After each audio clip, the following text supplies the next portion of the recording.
What's up, everybody? Welcome back to your favorite wrestling podcast. It is the Monday Night Wave, baby. And we back. Another week of wrestling. Another week of the pod. Another week of these grabs.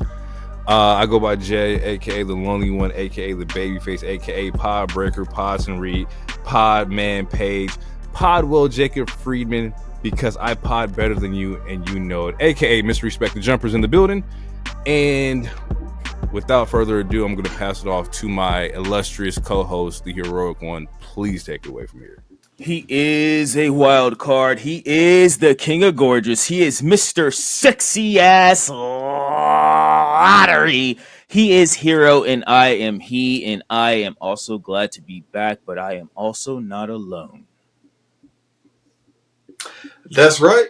He is not alone. I am the final boss, and I want all of your souls. Pause. Where applicable. The prognosticator is back. The oracle. What's happening? I see things before they happen. I call all true saying tales. Let's get it. You know what time it is, people. It's time to get into this news cycle. It's a smaller week for news, but we got some stuff we can talk about real quick. Right off the gate, we found out that Rey Fenix is officially signed with WWE.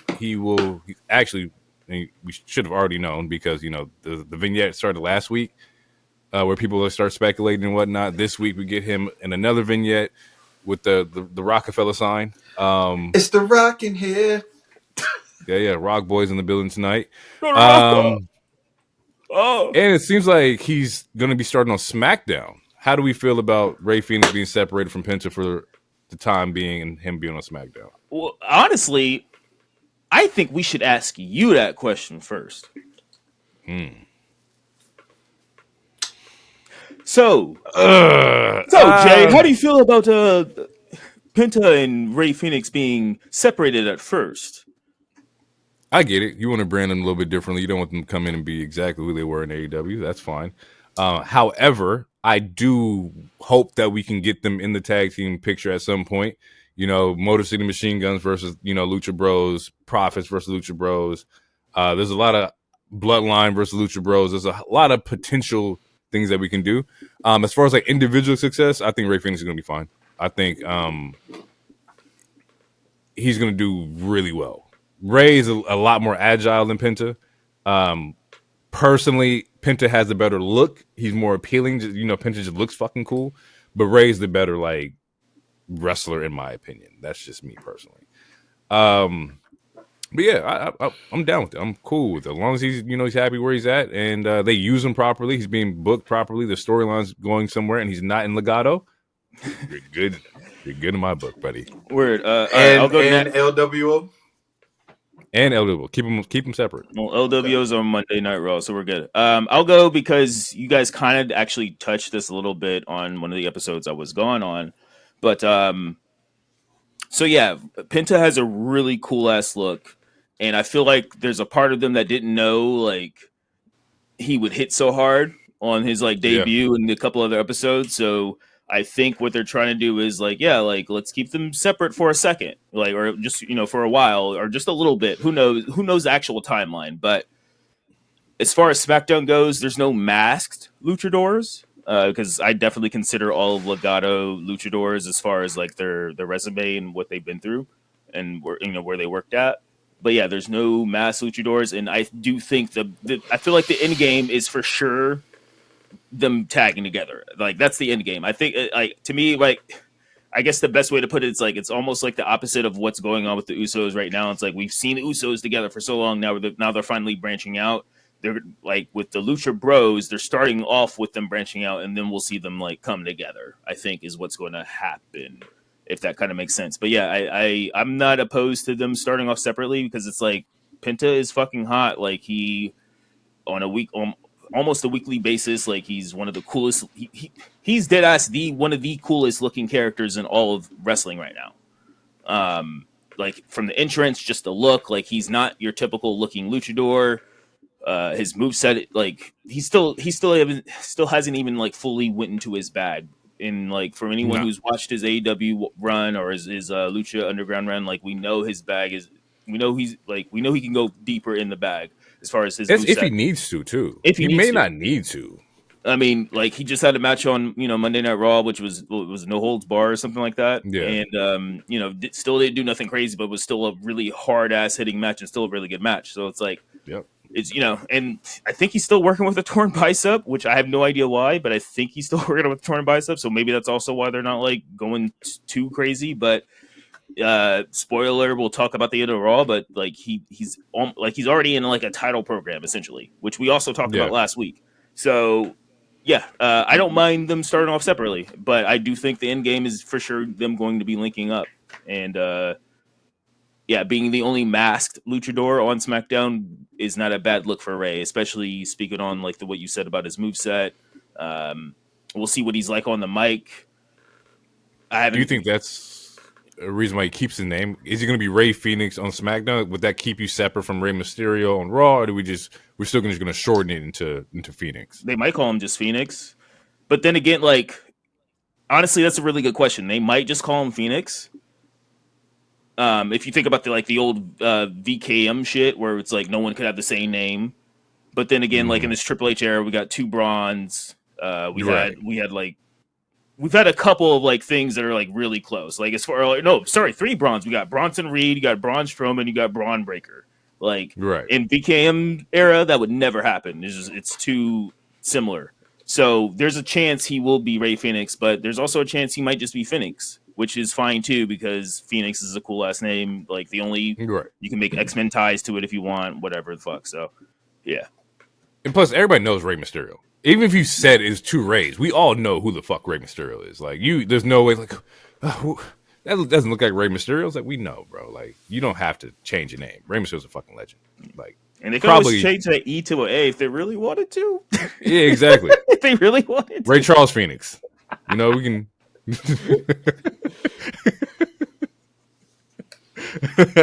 No, just play on the Phoenix with the sun and like sun rays. Like they could make it work.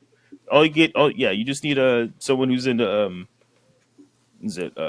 astrology. You got to get a witch from Arizona, like Glendale or something. Get a witch from Arizona. Jesus Christ. WWE's inducting. Yeah, you anything you want to add, DT? Do they change his name completely?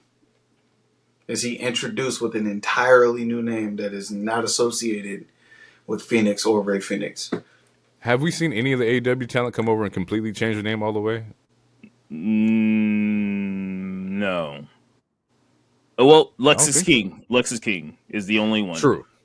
I think. But also, Pillman Jr., I don't know if he wanted to I don't know if he wanted to go by Brian Pillman because his dad was also Brian Pillman. Right. And it's kind of hard to like live up to your dad's legacy and shit like that. So maybe that is the only one, but I think it was different reasoning. And Ricky just changed his last name, so I don't know. That is a good question though, DT. They could change it all together. I feel like you keep Phoenix. I feel like you keep Phoenix. It's just cool, and it's like the way it's spelled is cool looking. It has an X in there. We all know what like the letter X is a cool letter. Like ever since the 90s, it's a cool letter. I feel like they do keep Phoenix. But honestly, the question that DT proposed is actually it is a good question. Just a thought. Interesting. All right. We got WWE inducting Lex Luger into the WWE Hall of Fame. Shout out to Lex Luger. If you are not familiar with Lex Luger, he's a goddamn legend. Probably one of the greatest wrestlers in WCW versus NWO. Because I definitely use Lex Luger a lot. He was that guy for sure. The controversy around this is that he wants to be introduced or inducted by Sting, right? There's a lot of talk about whether that's going to happen or not. A lot of people saying it should happen. I'm going to go on the record here and say that it should happen. That's his best friend or one of his closest friends. If he wants him inducted, we should probably figure out how to make that happen. However, I don't know if that's going to be a possibility.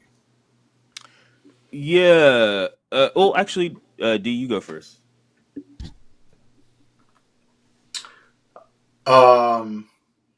Even before getting inducted, how about the fact that he's working on standing and walking on his own? Walking? Yeah. Clap that up. Shout out to DDP Yoga. For sure. Lex was able to make some progression, and I think if I remember watching the video correctly, he stood up and gave Cody a hug, which was crazy. If I remember watching the video correctly, but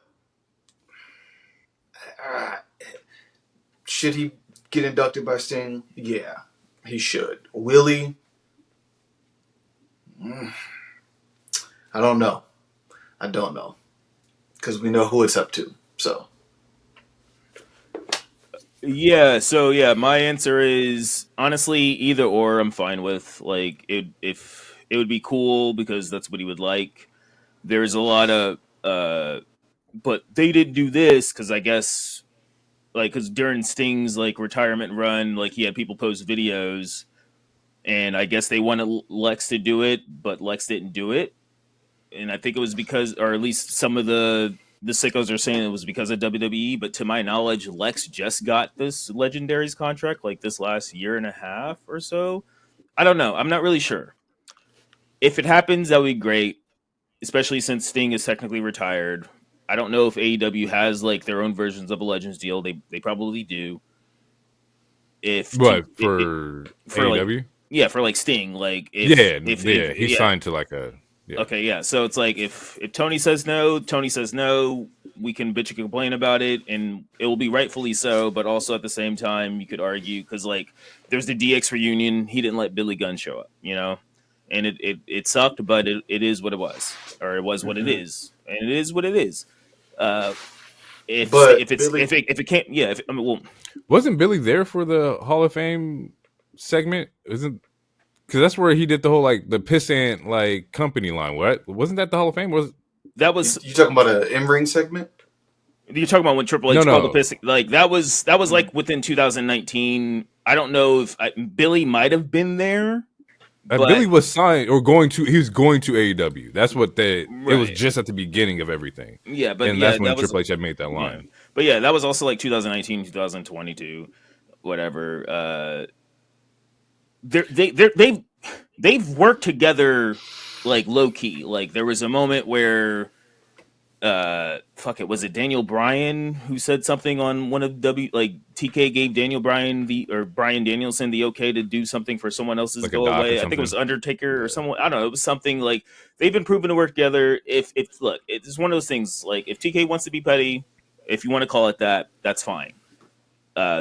Best case scenario, DDP is the one who inducts him.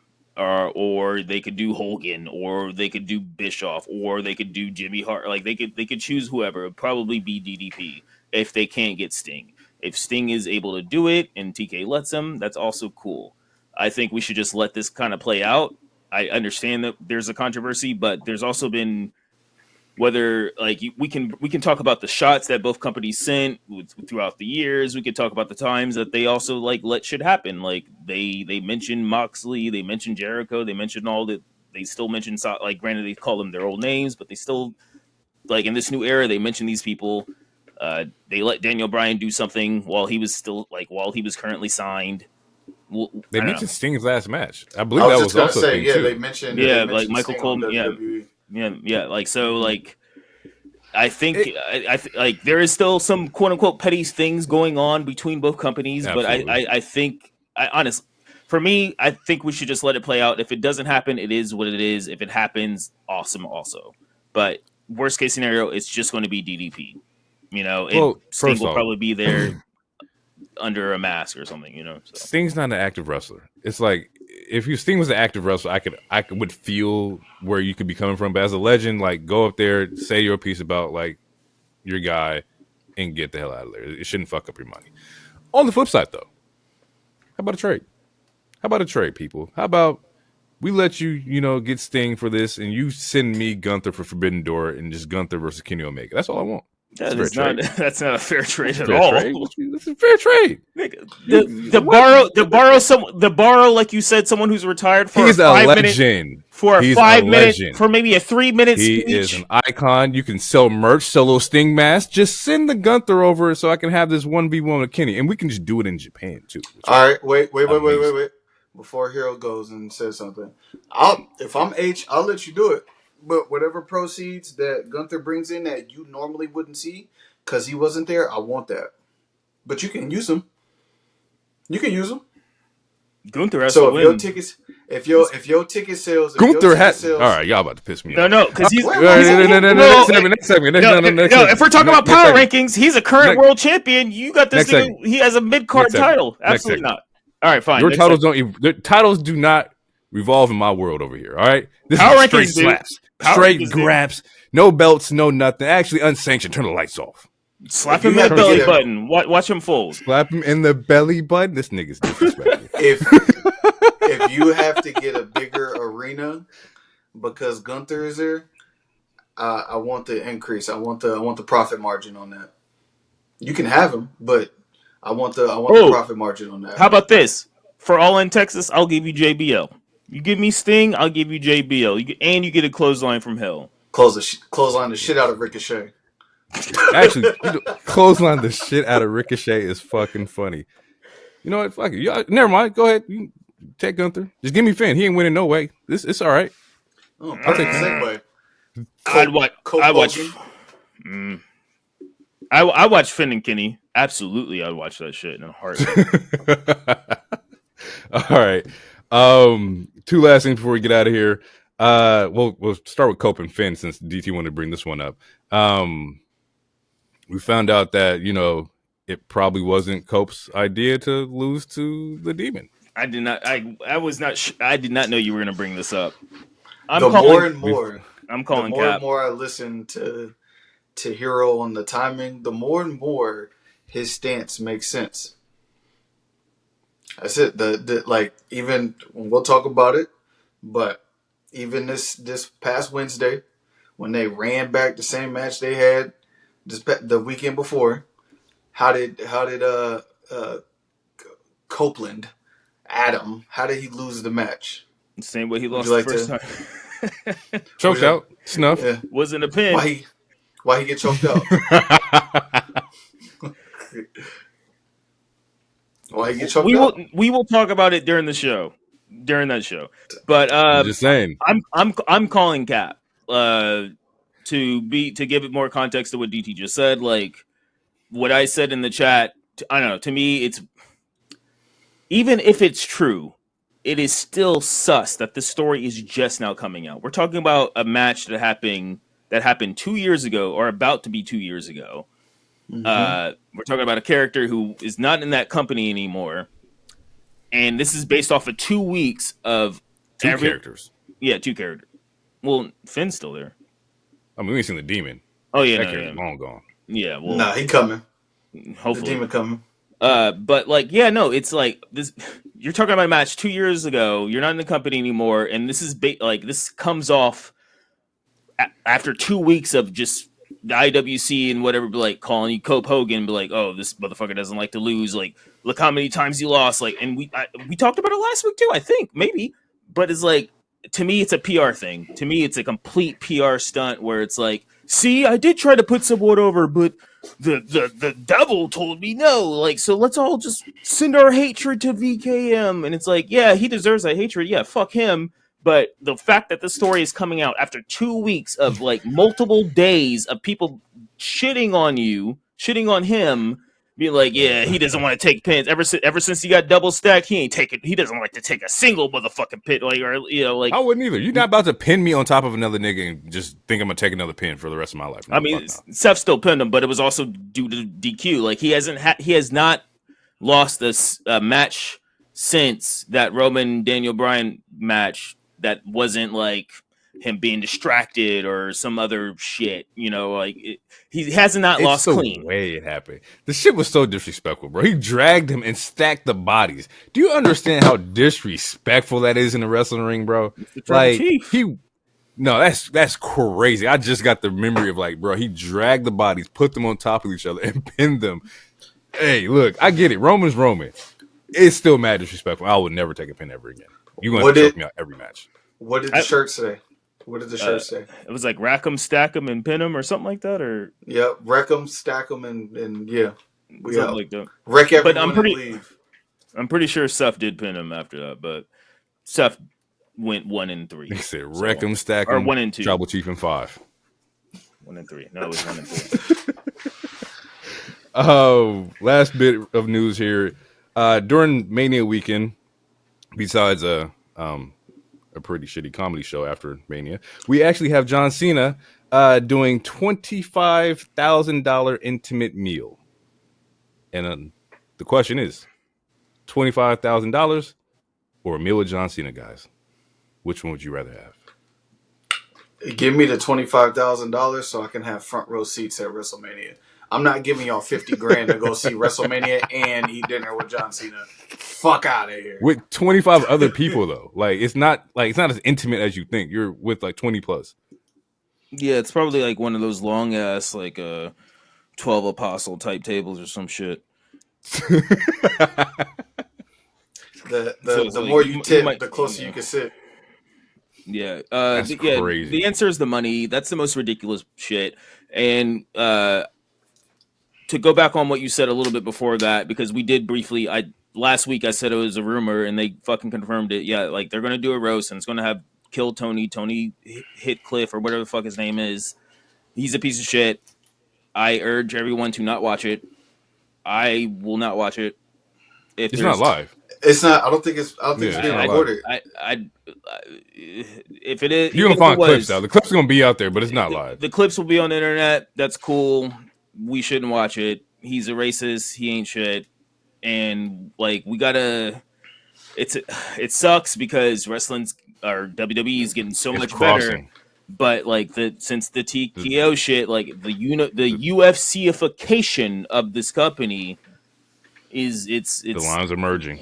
It's gross. I don't want Conor McGregor on the show. I don't want to see Dana White. I don't like it. I don't need a Kill Tony. I don't need an Andrew Schultz. Honestly, if I'm Damian Priest, I'm putting Paul. You don't even.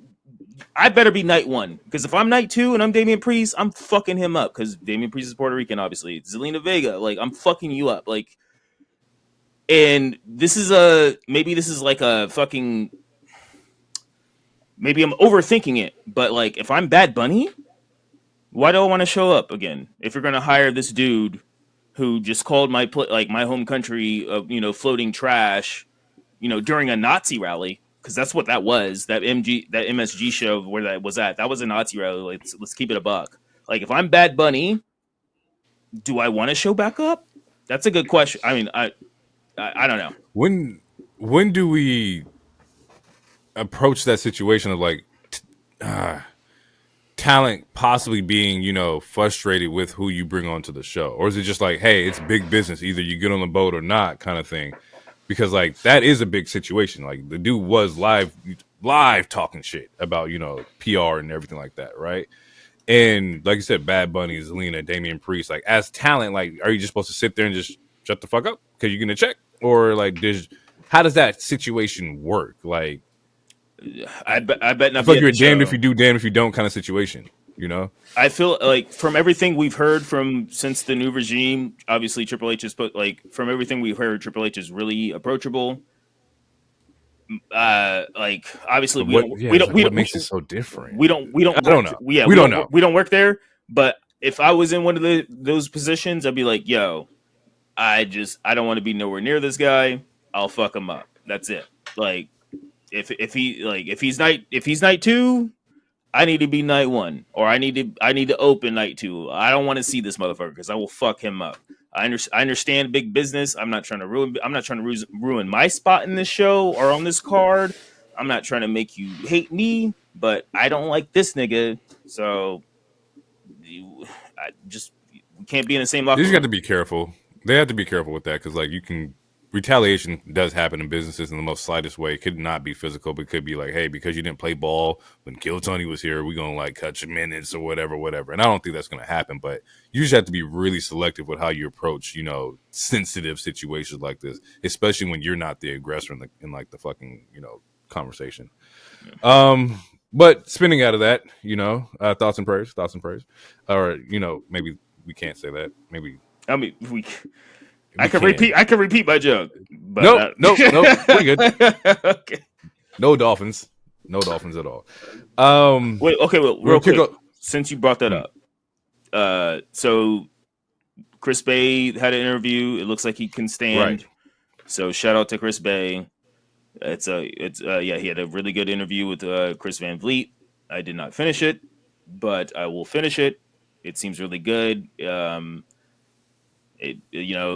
made some people teary eyed, so that sounds cool and really Yeah, heartfelt. DT, you said it like you heard like the first couple minutes. You were like, "Oh, this is it got kind of heavy." Yeah, the first like 9 minutes and 40 seconds, I was like holding back tears because he was explaining what it felt like to be present while he was actually paralyzed, and kind of like how he was in his mind going through the spots in the match mentally, but he physically was unable to do it and didn't know why. So, like even trying to like repeat some of the stuff he said, I'm getting emotional about it, but it's hard to say it was a good watch because when you think about the interview in its totality, obviously like they got straight to it in the first like 10, 15 minutes.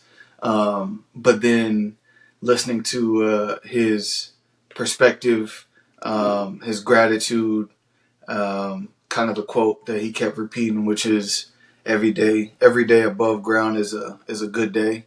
It's like another chance to get better, another chance to accomplish something, another chance to be better at life. And like he kind of resigned himself to never wrestling again.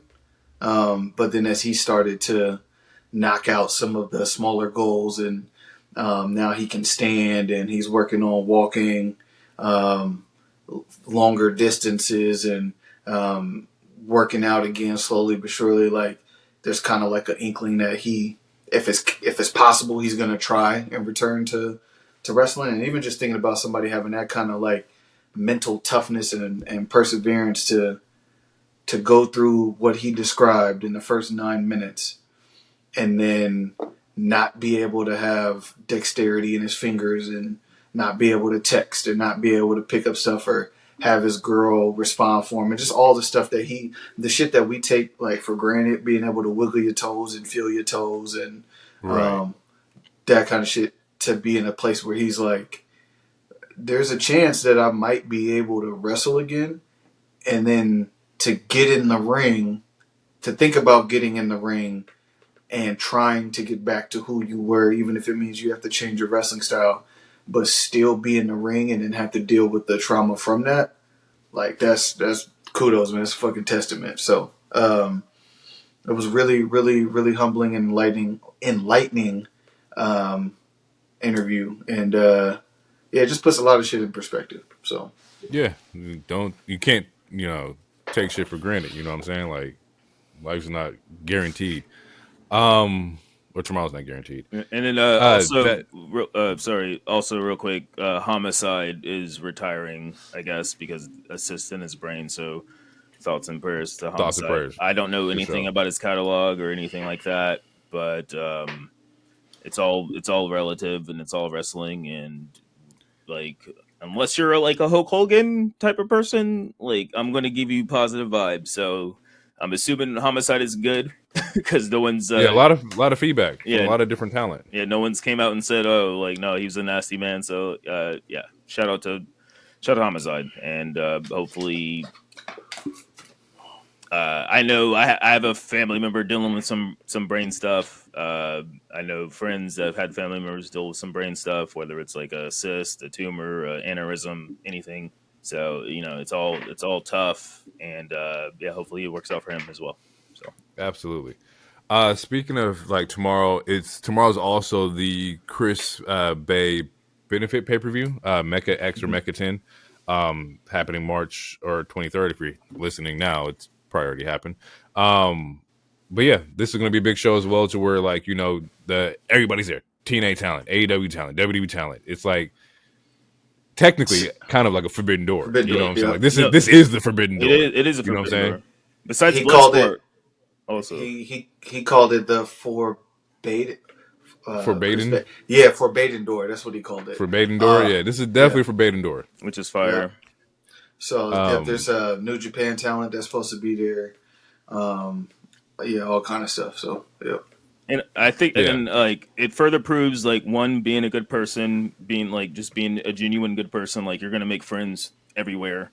But also, to me, it also further proves that, like, tribalism is bullshit. Like, does not exist. Like, a lot of these people, a lot of these wrestlers are fucking friends, you guys. Like, sometimes they send shots. Online. Like, honestly, we kind of, like, sometimes people will send shots, but majority of the times, a lot of these wrestlers throughout all these companies, New Japan, AEW, WWE, whatever, they're all, like, a lot of them are fucking friends. Okay, so it's like, this tribalism is bullshit. All right. Out of the news, we're going to jump straight into Raw. Where's Raw this week? I didn't write it down. Was it Brussels? Was it Brussels? Yeah, it was Brussels. Yeah. Brussels, that's the John Cena shirt. Raw's in Brussels, so they're still on their UK tour, European tour. We could have talked about that too, but we'll save it for next week. How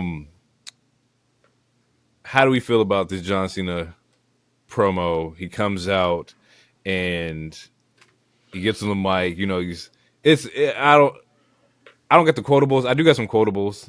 I didn't write any of the quotes down. I mean, John Cena didn't answer any of the questions. He didn't answer the shit that I needed him to, like, you know, answer for. Why Cody? Why join The Rock? You know, not come out here and be like, you fans did nothing for me. Well, okay, you just use me. Okay, no, you're not wrong, but I would say you're not fully right either. So, okay, DT, you want to go first? No, go ahead. Okay, so, all right. So, real quick, Corey Graves on commentary. Shout out to Corey being on the show. Made the show a lot better. Yeah, so Cena opens show. It's about a 26 minute to 30 minute like way promo. Too long. It could be. This one was good because you get Cody and him face to face. So Cody's part's fire. Yeah, no, Cody's part's fire. I think I liked John Cena's part as well. The reason why I liked John Cena's part, granted, he didn't answer all of our questions yet. We still have weeks to build. Similar to like what we were talking about with Roman's, like if Roman doesn't show up to this one show, like what are we doing? Like there's still a couple weeks to build. Like we still got some time. But, you know, we got until April 19th, so we still got some time. And he's going to be on this next Monday, and I think the Monday after that. So we got plenty of times for the fine speech shit. We got plenty of times for like them literally barring each other up. This was him sort of answering the question, and he gives you the typical "you people" speech. And when I mean the "you people" speech, for people who aren't super tapped in or people who are barely tapped in, a lot of the times when someone goes from babyface to go to heel, like a lot of the time to be like, it was the fans. Like honestly, like Naomi kind of did it the other week, where it's the "you people," like you guys didn't believe me, blah blah blah. And Cena did that, but his was different, and it's different because there's a lot of merit in it. Like there's a lot of truth in what he was saying. Like he like, and he let shit play out. That's one of the reasons it went so long. Like because there was multiple times where the crowd was controlling the show. I mean, it's out of the country crowd, and we do like the shows out of the States. And there was a point in time where he's letting them rock with it, like, which is one of the reasons we get a squash match later in the show, which people were super upset about. Can't wait to talk about that. But there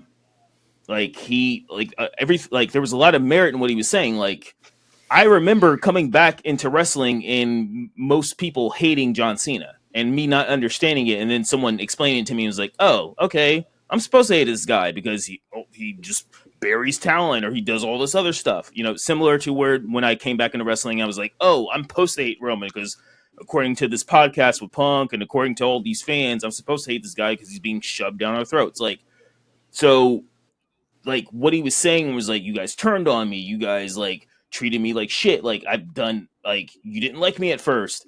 I almost got fired. I did all these other things, and then I kept winning. And then you started hating that shit. And it's like the last 10 years or last 8 years or so, I've been putting people over.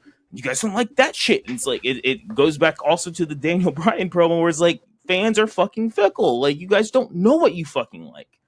Simply, in that promo, like, everything goes back to that Daniel Bryan promo to me, because like one day everyone loves Jay, now everyone fucking hates him. Like, that's all you see online right now. Same with Damian Priest, same with a lot of characters. It's like, you guys don't know what the hell you like. So I personally liked John Cena's promo.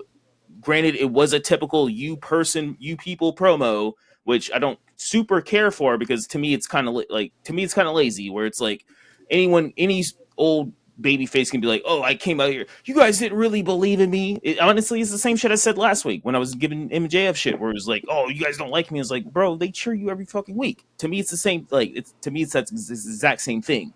But with Cena, I don't know. It's coming from a place of realness. Like, he's he brought up the invisible joke. You, like, I'm so sick of you guys saying you can't see me. Like he brought up even though he probably doesn't really feel that, he's bringing like actual moments of shit that he's been dealing with for fucking like 20 plus years, and it makes the promo feel even more real. Like, I've seen plenty of random videos where it's like, hey man, I'm just here at dinner trying to eat with my friend, and you got a fan like, oh, do the hand sign, do the hand waiver, shit like that. So it's like what he's talking about is coming from a real place. So that's why I felt it. And then Cody comes out, Cody bars him up, and Cena doesn't retort. And I feel like he doesn't retort because, one, you got multiple weeks to do that. Like, what Cena did today, it was to talk to the fans. He wasn't even trying to talk to Cody yet. He wasn't even trying to adjust the Rock shit yet. He was really just trying to address, like, this is why I'm a quote unquote, I'm not a bad guy, I'm not a good guy, I'm a human fucking being. You guys been making fun of me for years. You guys didn't like me for years. There was a small fucking window where you liked me, and then I won too much and you started hating me. Like, I don't know, to me it all came from a real place, which is why I liked it. DT, what you got? I mean, he pretty much said all my points. So, like, he hit everything on the head there. But we got to hear you. Got to hear your voice. Do it. So,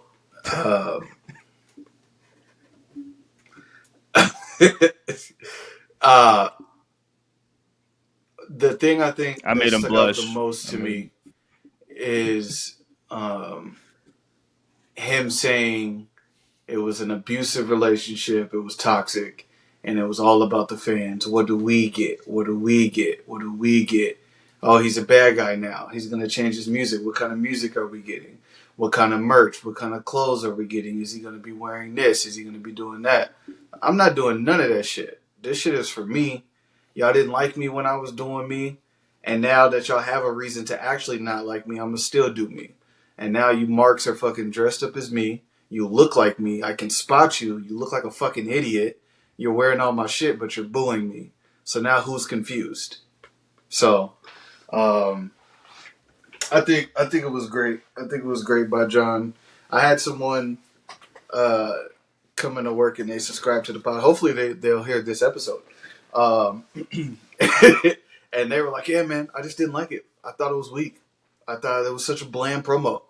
And I didn't have the time or the bandwidth to explain to him why the promo was good. So hopefully he listened up to this point and he can hear the other side. But I think it was, it was, you can call it the technique of the promo or the reasoning behind it. You could say it was low hanging fruit or one dimensional, whatever. Maybe. Sure, but it's real. It's real life, and that's what has been working in the WWE to get it as hot as it has been for the last 5 years. Is you're blurring a line and you cannot tell what's real and what's not. He literally pointed at a kid after the kid said, "I love you, John," and said, "This fucking kid too. I hate him." like, so hopefully, you know what I'm saying, even though we know he's doing a $25,000 dinner, he's at least not being recorded doing the Make-A-Wishes. So, and he's doing less of them. I don't know. But if he's full hill, he's not doing Make-A-Wishes. He's not fucking taking pictures with people doing all that stuff, then I'm all for it, because at any point in time you see him, no pun intended, people got their hand out, people got their phone in his face, people are asking him to do shit. I'm not some toy you can wind up and I fucking do all my greatest hits in 5 minutes. Like, I'm a human. I'm here chilling with my girl. Like, nigga, back the fuck up. In short. So hearing you guys like kind of describe it, lessen it up for me a little bit. I still believe 30 minutes is way too fucking long. I also don't believe that you should start your promo with a fucking poetry quote. That's just me personally. Also, I'm a man of action. I don't like the whole like reading between the lines shit. Just let's get this shit over and done with. But that's not how storytelling works, and I know that. Mm-hmm. Some of the quotables that we did talk about here was like, I think DT said, 25 years I've been the victim of abusive relationship, and I'm like, well, technically I get it, because you were the mock-up superhero, you were the Hogan replacement, to where we didn't get to see you do what you wanted to do. You had to be a hero for us for 25 years. So okay, I'll give you that. Fine. But you can't act like it did not have its accolades that came with that, right? There was definitely pluses for that. You can't be like, I won all these championships because for you, and I didn't get to be myself, but you're the top of the mountain. You were the goddamn mountain. You were it. He's not a baby face or a heel, or right. But that was one of the reasons they started hating him. That's a double-edged sword. Success can be a double-edged sword. Absolutely, but you were still the show, right? It is a double-edged sword, but and this is also the parallel. Wow, I just got that. That's crazy. The parallel that the story that could be telling is also like foreshadowing Cody, right? And you are Cena. Yep. You are me. You don't realize that you're me, mm-hmm. but eventually you'll realize that you're actually me. When Cody talked. I'm sorry. Yeah, Cody touched on that a couple times. But, yeah, I was gonna get to Cody's Coke. I got them too. Yeah. All right, DT, go. Go ahead. My bad, DT. When John Cena was talking, I think I posted on Blue Sky or tweeted like, John Cena is going to stand in the ring and like tell the future about Cody's journey. He's going to win a lot. He's going to win so much that eventually people are going to hate him. It's kind of already happened a little bit, but we've been critical of Cody. Yeah. But I mean, to the point where people start booing type of a deal. Like, all right, we've seen enough of this. Like, get this out of our face kind of deal. That's what I thought the promo was going to be more about, as he began to talk about the stuff that he was feeling and going through.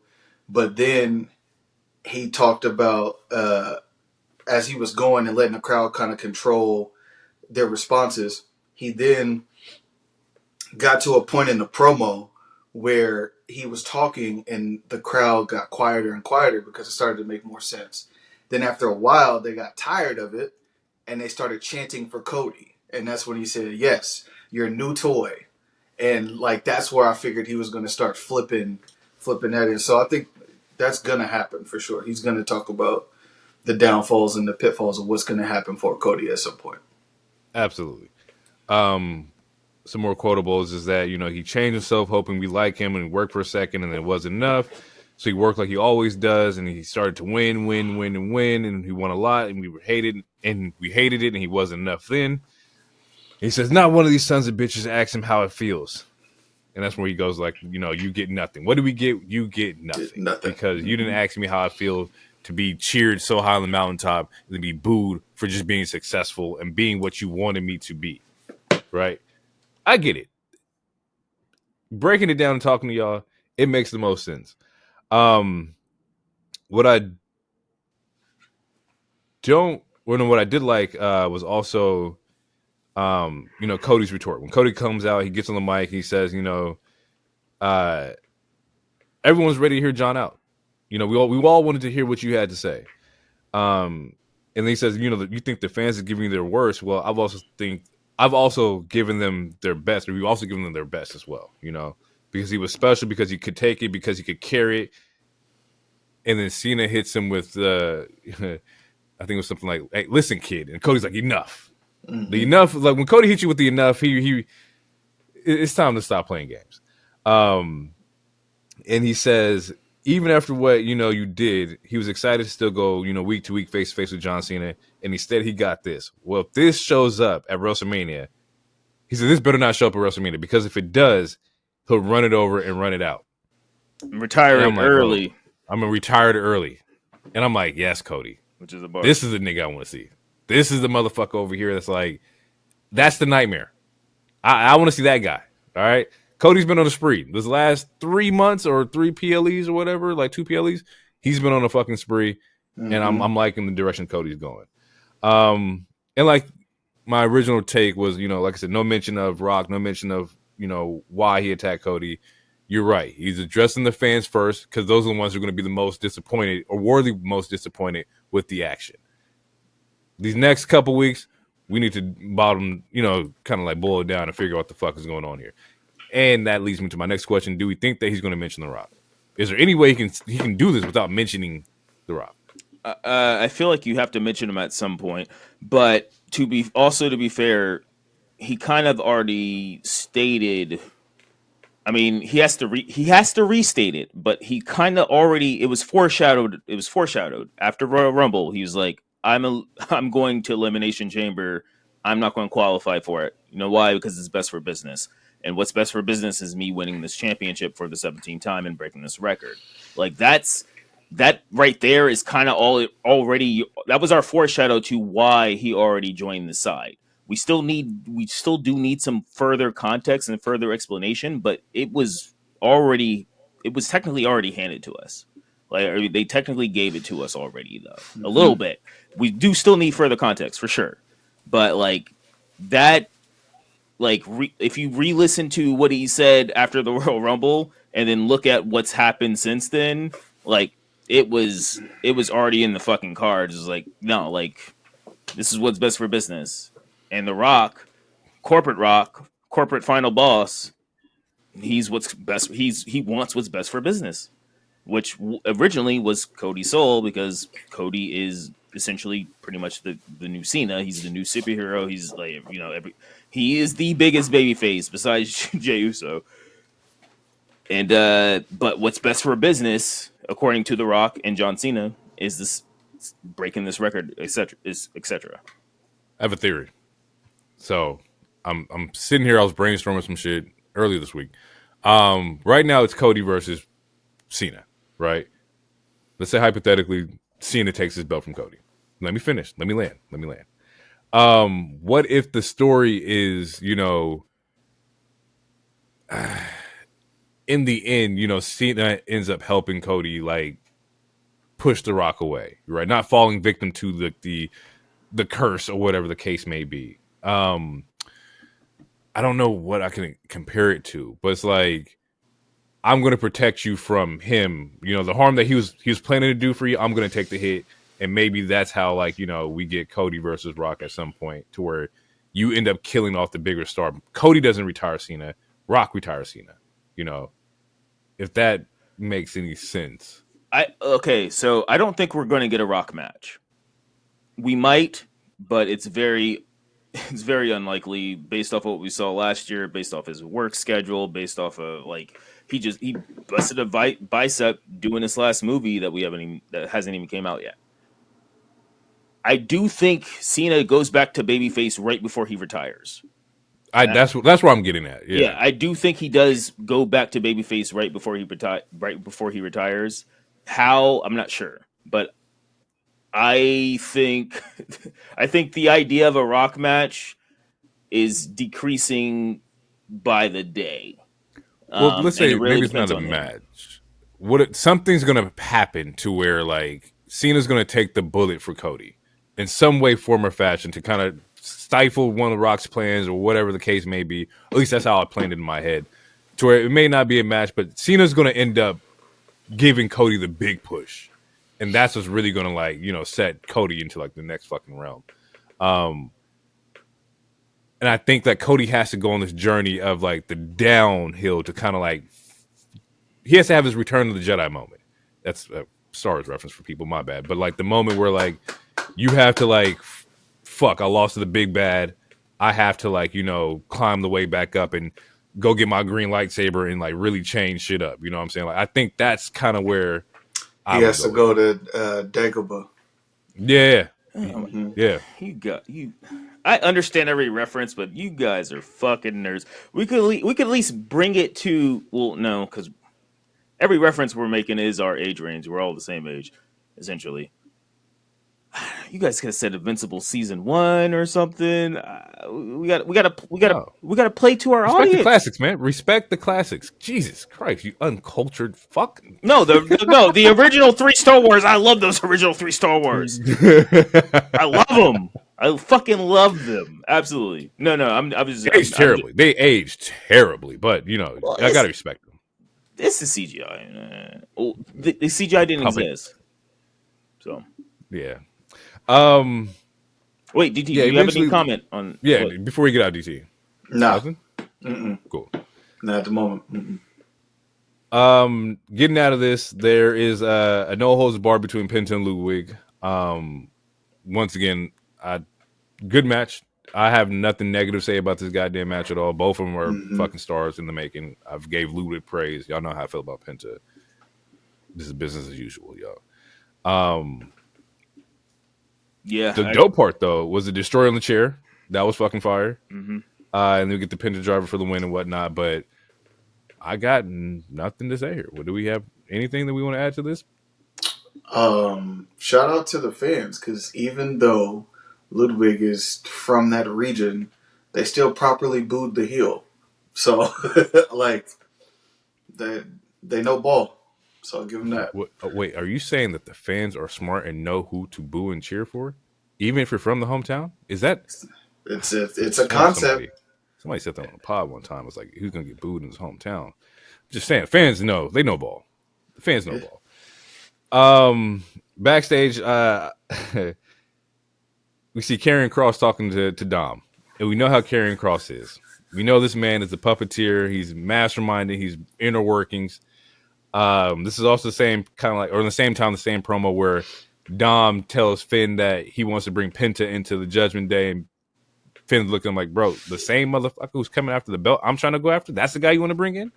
You're blurring a couple things, because Cross also talks to AJ again about Logan Paul, and he does. He's wearing the same hairstyle, and I want to say that was the very first part where he's talking to someone.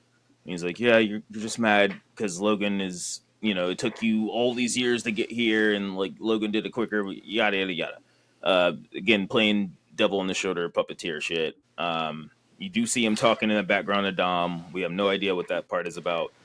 But yeah, there. Once we get to the Judgment Day segment, Finn's all smiley, talking to Liv and Raquel. And then Dom is like, I kind of want to still add a new person to the group. Let's add Penta. And then, yeah, Finn flips out and he calls fucking Dom a snake. Because, like, you want to add the fucking person who just said he's going to go for the IC title. The IC title that I'm supposed to win tonight in this main event. Like, you're a fucking snake. And then Carlito with a great comedic line is like, because Dom is like, I didn't know Penta was going to do that, and fucking Carlito's like, you don't watch the show. You don't watch the show? It's like great comedic line. So yeah, shit in Judgment Day is still happening. Do you think they add another person before they kick Finn out, or do you think they're going to kick Finn out and then add another person? I don't think Finn gets kicked out. I think Finn leaves, but he doesn't leave the same way that Damian Priest leaves. I think Finn leaves after he beats the shit out of Dom. So wait, he beats one person in a gang and like the gang doesn't retaliate? That doesn't mean no. It doesn't mean that the gang won't retaliate. But you asked if he's going to get kicked out. I'm saying he's going to leave on his own. He's going to get tired of Dom shit. He's going to leave on his own. Him and Dom are going to wrestle. It's evident that it's going to happen. Is it a Mania match? Probably not. But it's evident that it's going to happen. And I think that is the catalyst for Finn to leave the Judgment Day. Would we be disappointed if there's not a new member? They've been hinting at it and teasing it for a while now. Like, if there is no new member, do we feel some type of way? Do we want a new member in Judgment Day? Is that something we want to see revitalized? Yeah. I want the Judgment Day to stay. And if Finn leaves, that means JD is more than likely going to leave. So you got to get at least 2 more members, female or male. There's plenty of people in catering that need something to do. JD doesn't have to leave. He doesn't have to leave, but I don't see them breaking him and Finn up right now or at this yet. Like they're both, they both have their history of training together, being Irish, etc., etc. I don't see them breaking up yet, but like that is actually, that is plausible. I don't think Finn just quits the gang. Like if you know anything about gangs, you can't just quit a gang. Like either you got to get jumped out or some crazy shit, or you got to get killed out, my nigga. Like you don't like usually you don't just. There's so many movies about like, oh, I was an assassin, I don't want to be an assassin anymore. Like no, nigga, you can't just leave. Some shit got to happen. So I don't know if he's just going to like leave like willingly. I feel like there's going to be some sort of confrontation, whether it's just with Dom or the whole group. That's up to story, but I do think it has something to do with Dom with what DT said. Like they've been playing on this story for months now, so you can't. So here's the thing: to keep it entertaining and different, you cannot have him leave the same way that the Terror Twins left, because you run the risk of replaying the same storyline and get stale. To me, that's what happened with Rhea and Damian. Once they split off as 2, shit kind of got monotonous because they kept dealing with the Judgment Day until they finally got split into different shows, and then now you're starting to see them both kind of receive some backlash a little bit for where their characters are at in the moment. If let's just say Finn leaving is off the table, in terms of him leaving on his own accord and having the beef with the Judgment Day on the way out, the only other option would be for Dom to get a new member that no one knows about, and that member takes out Finn, and then is revealed later, and they join together later on. So saying? Oh, that's low key kind of wait real quick. That's low key kind of similar to how they kicked out Edge. Just a little bit, yeah. A little bit. Yeah, I was gonna say that. Yeah, okay. That happened how long ago though? A couple years ago. Yeah, so that you can do it that way because you can tell the story of reaping what you sow. You came in that same way, you leave that same way. I like that. In terms of adding members, there's 2 people I want to add, but I think it's gonna mess up the dynamic in terms of how the Judgment Day looks overall. Because I'm gonna just say it. It would end up being more girls or more women in the faction than men. I mean, so I think it would flip. That's fine with me. That's fine. Oh, I want. So, wait, are you gonna be? Are you gonna? Wait, wait. Are you gonna be on next week? Because that honestly, that's a really good thing. Like that could be a 10-minute conversation. I can tell you, yes, yeah, because I'm off next weekend. So yes. So do you want me to tell you and then we leave it there and then we come back to it, or no? I think we should kind of think of who should be the 2 to 3. We can't tease the audience. We cannot tease the audience. You know, that's some fucked up shit. Okay, so wait. No, what did Dragon Ball Z do? What did all these? What is called to be continued? It's called come back next week. No, he might forget. We boomers, man. What are you talking about? I put in a note in my phone. New Judgment Day members. I'm gonna say it. I'm gonna say it. No, I'm gonna say it. Do it. It needs to be the remaining 2/3 of PFC.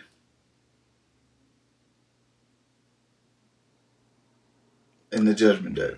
I'm not mad at that. You still have for now, you still have JD, you still have Dom, you still have Carlito, but then you can have you said that there's people in catering that need something to do. You can literally have Shayna Baszler and Zoe Stark join the Judgment Day. Okay, wait, real quick. In that scenario, is JD still in your group? Because I feel like you need another guy. See what I said? I feel like you need another guy because Carlito is going to be the R-Truth. He's the comedy person. So I feel like you need to like Hmm. another dude. So in that scenario, is JD still in your Which group? is why my thought process was that only Finn leaves. JD doesn't leave. JD's been out of action for however long, and you can play the story of, well, Dom was the only one that was checking on me while I was sick. You were too busy worried about new members and too busy worried about the IC. You didn't check on me. So my loyalty is to Judgment Day. Gotcha. Okay. Any chance that Raquel and Liv kicked them out the group? Like, y'all tripping. We've been done found new members, and that's how you can incorporate PFC, and y'all motherfuckers get pushed to the side. I do like your idea of having the women in there. And I do also agree that there should be some men in there, but I think that it would, for me, the dynamic be a lot doper if it was like Liv still playing mastermind games. Like, y'all been fighting with each other this entire time. I haven't seen that we've been pulling moves. You run the risk. I think you run the risk if Carlito, JD, and I'm just assuming you're talking about Dom as well, are like not a part of it. You run the risk of the stock of Judgment Day going down further than it kind of has went since Damien and Rhea are no longer in it. No, so you have technically, in order to keep Judgment Day hot, and by hot I mean booed, in a way that is like good heat, you gotta kind of keep Dom with Rhea, in my opinion. Live. I mean, sorry, yes, Jesus, Liv.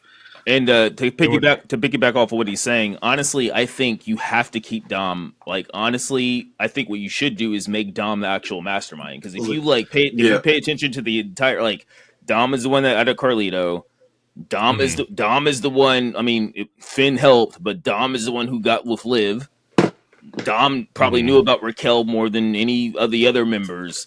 So, like, in my mind, you replace JD and Finn, or you keep JD in DC scenario. You can keep JD, but you got to replace Finn.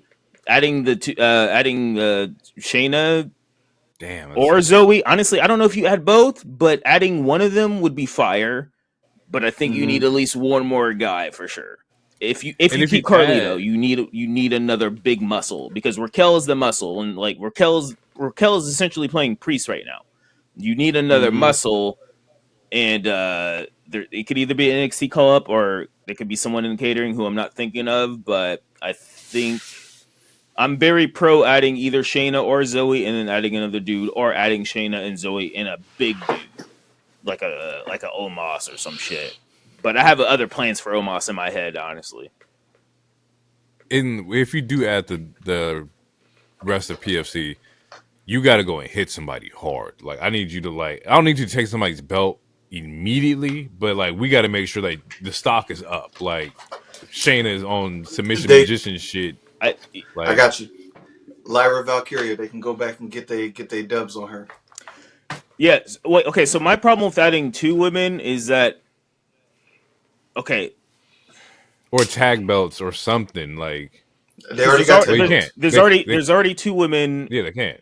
There's two women and there's three men right now.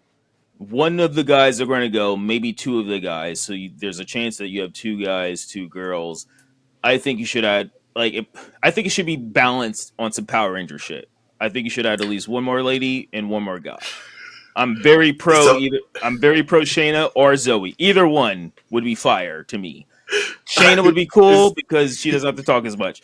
But I think, honestly, we should balance it. Let's keep it 3 guys, 3 girls, or like, I don't know. I think 3 guys, 3 girls. I think four girls and 3 guys, that's way too big of a gang. And then 3 girls and 2 guys, while one of them is Carlito, who's clearly like Latino R-Truth. That's not a good power dynamic to me. So literally, what I said before I started this pitch is exactly what you're struggling with.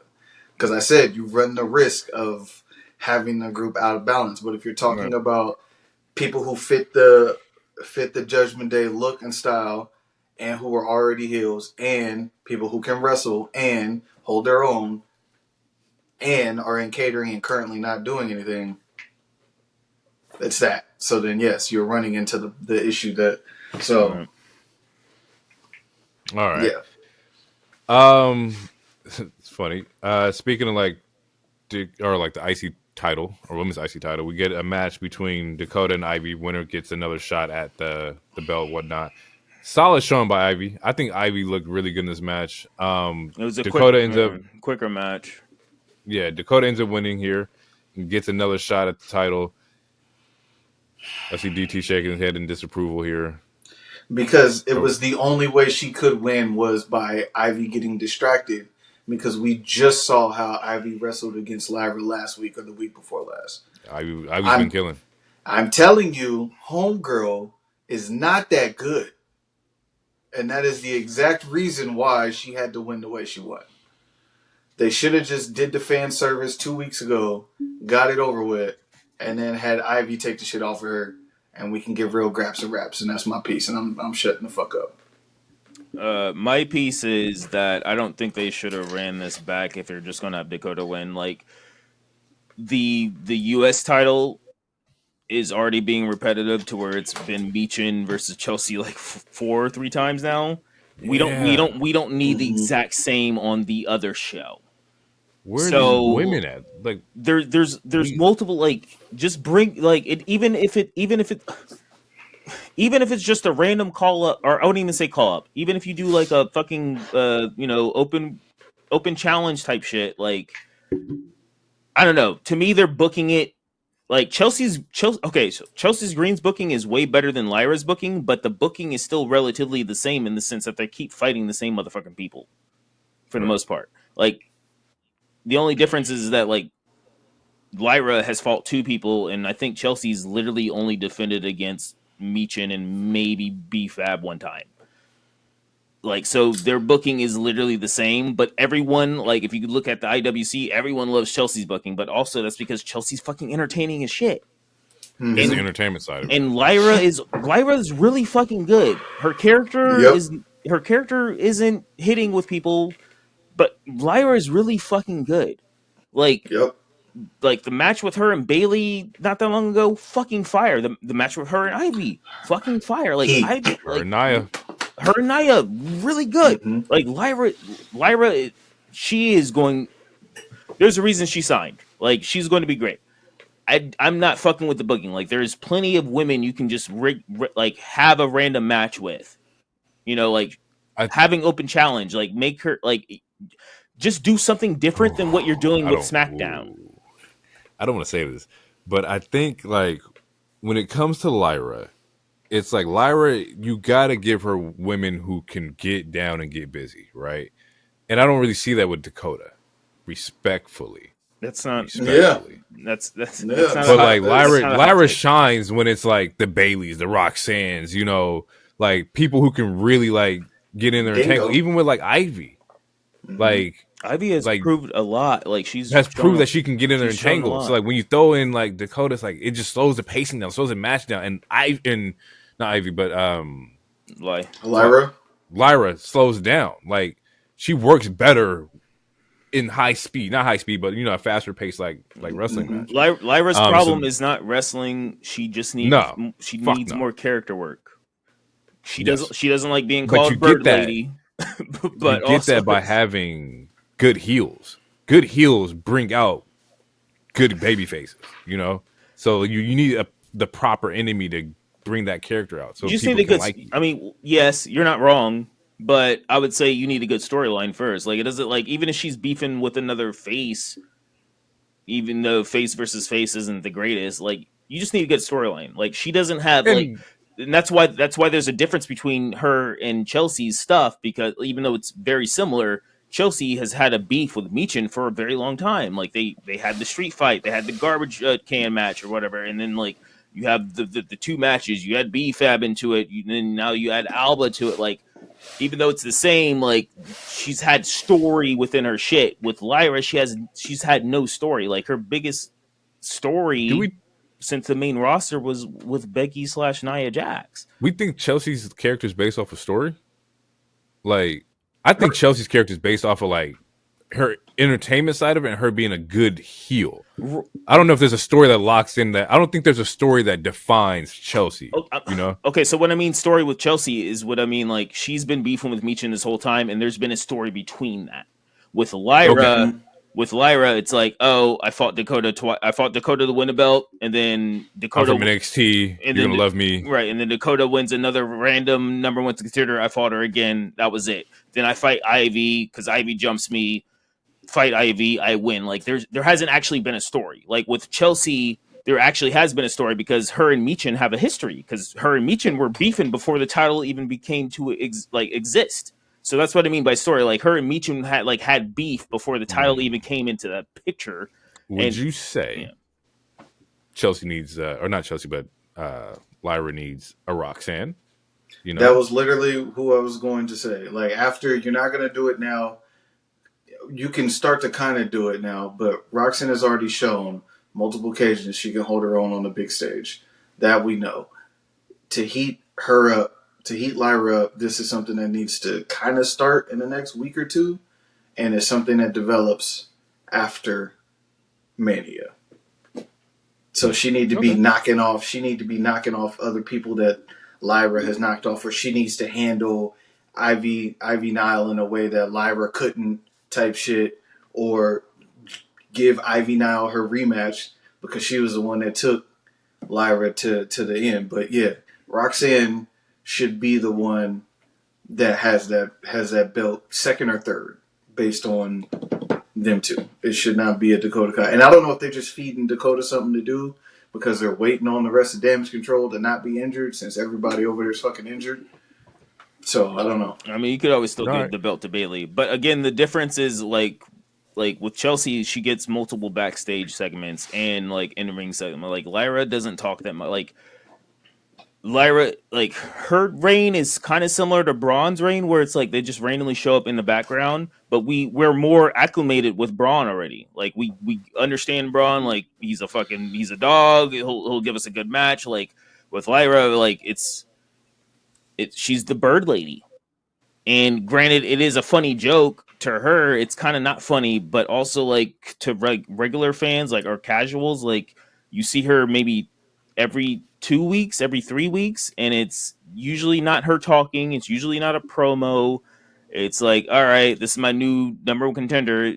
It's probably Dakota or Ivy, and then it's the same. Like it's been the same thing. It's she has not gotten the same exact shit that Chelsea's got, even though their shit is very similar, if that makes sense. We'll put a pin in it. We'll come back to it as like, you know, story and everything that progresses and whatnot. Not speed through, but we're gonna hit there's really not much that happens. There's only two things on the docket. First off, before I won't even go through the whole promo, Rhea just signs a contract. Rhea just comes in this promo and signs Bianca's contract for the Mania spot. And are we just okay with that? Is that a thing? Can you just do that? Like, let me do the Dragon Ball Z recap. All right. There's a contract signing. Io and Bianca are in the ring. Io says something. Bianca says something. They both sign the contract. Rhea comes out, says some shit, like again, calling Bianca out, like, why were you out for my match? Like Io, Rhea's being a brat. I will elaborate on that later. Yeah, then Rhea attacks both of them, headbutts Bianca, does something to Io, headbutts Bianca onto the table, hits Io, powerbombs Io onto Bianca, not through the table because the table doesn't break. Table's too strong. Signs the contract, steals the contract. We'll see something else later in the backstage segment, which Adam Pearce is like, what the fuck is going on? You can't do this. He's like, it's a law-abiding contract. It's a law-abiding contract. He's like, Rhea, you're being a brat. You're being a brat. Give me the contract. Give me the contract. Fucking Bianca comes out, attacks her. Io comes out, attacks Rhea because she pushes Bianca off. And then like he's like, no, I want this bitch. Like, no, I want this bitch. Then Rhea then gets up the upper hand again, and then she gives Adam Pearce the contract. Now, as of right now, it is not a triple threat, but it's going to be a triple threat, which we already also talked about on the show that's going to happen. I like how like we talked about the contract being signed, I think either last week or the week before by like Jay White, right, for like the title. And like this week, we just see that Rhea signs a contract. So in the wrestling world, whatever we're talking about is happening. in some way, form, or fashion. Yeah. Oh, yeah. It's not new. It happened a couple or like what was it? 20. I think it was. Ooh, it might have been right before the Demon Roman match, but there was when Finn was supposed to fight Roman and like Cena comes out and he signs the contract. Oh, I think that might have been the SummerSlam that I went to in Vegas. But like it happened with Cena not that long ago. It was supposed to be Finn and Roman. Some shit happens and fucking Cena signs the contract, even though Finn was supposed to sign the contract, and then we get Cena and Roman. Like, how we feel? Let's just cut to it. Okay. Yay, nay, against it. What are we talking about? DT, you go first. No, go first. All right. Okay.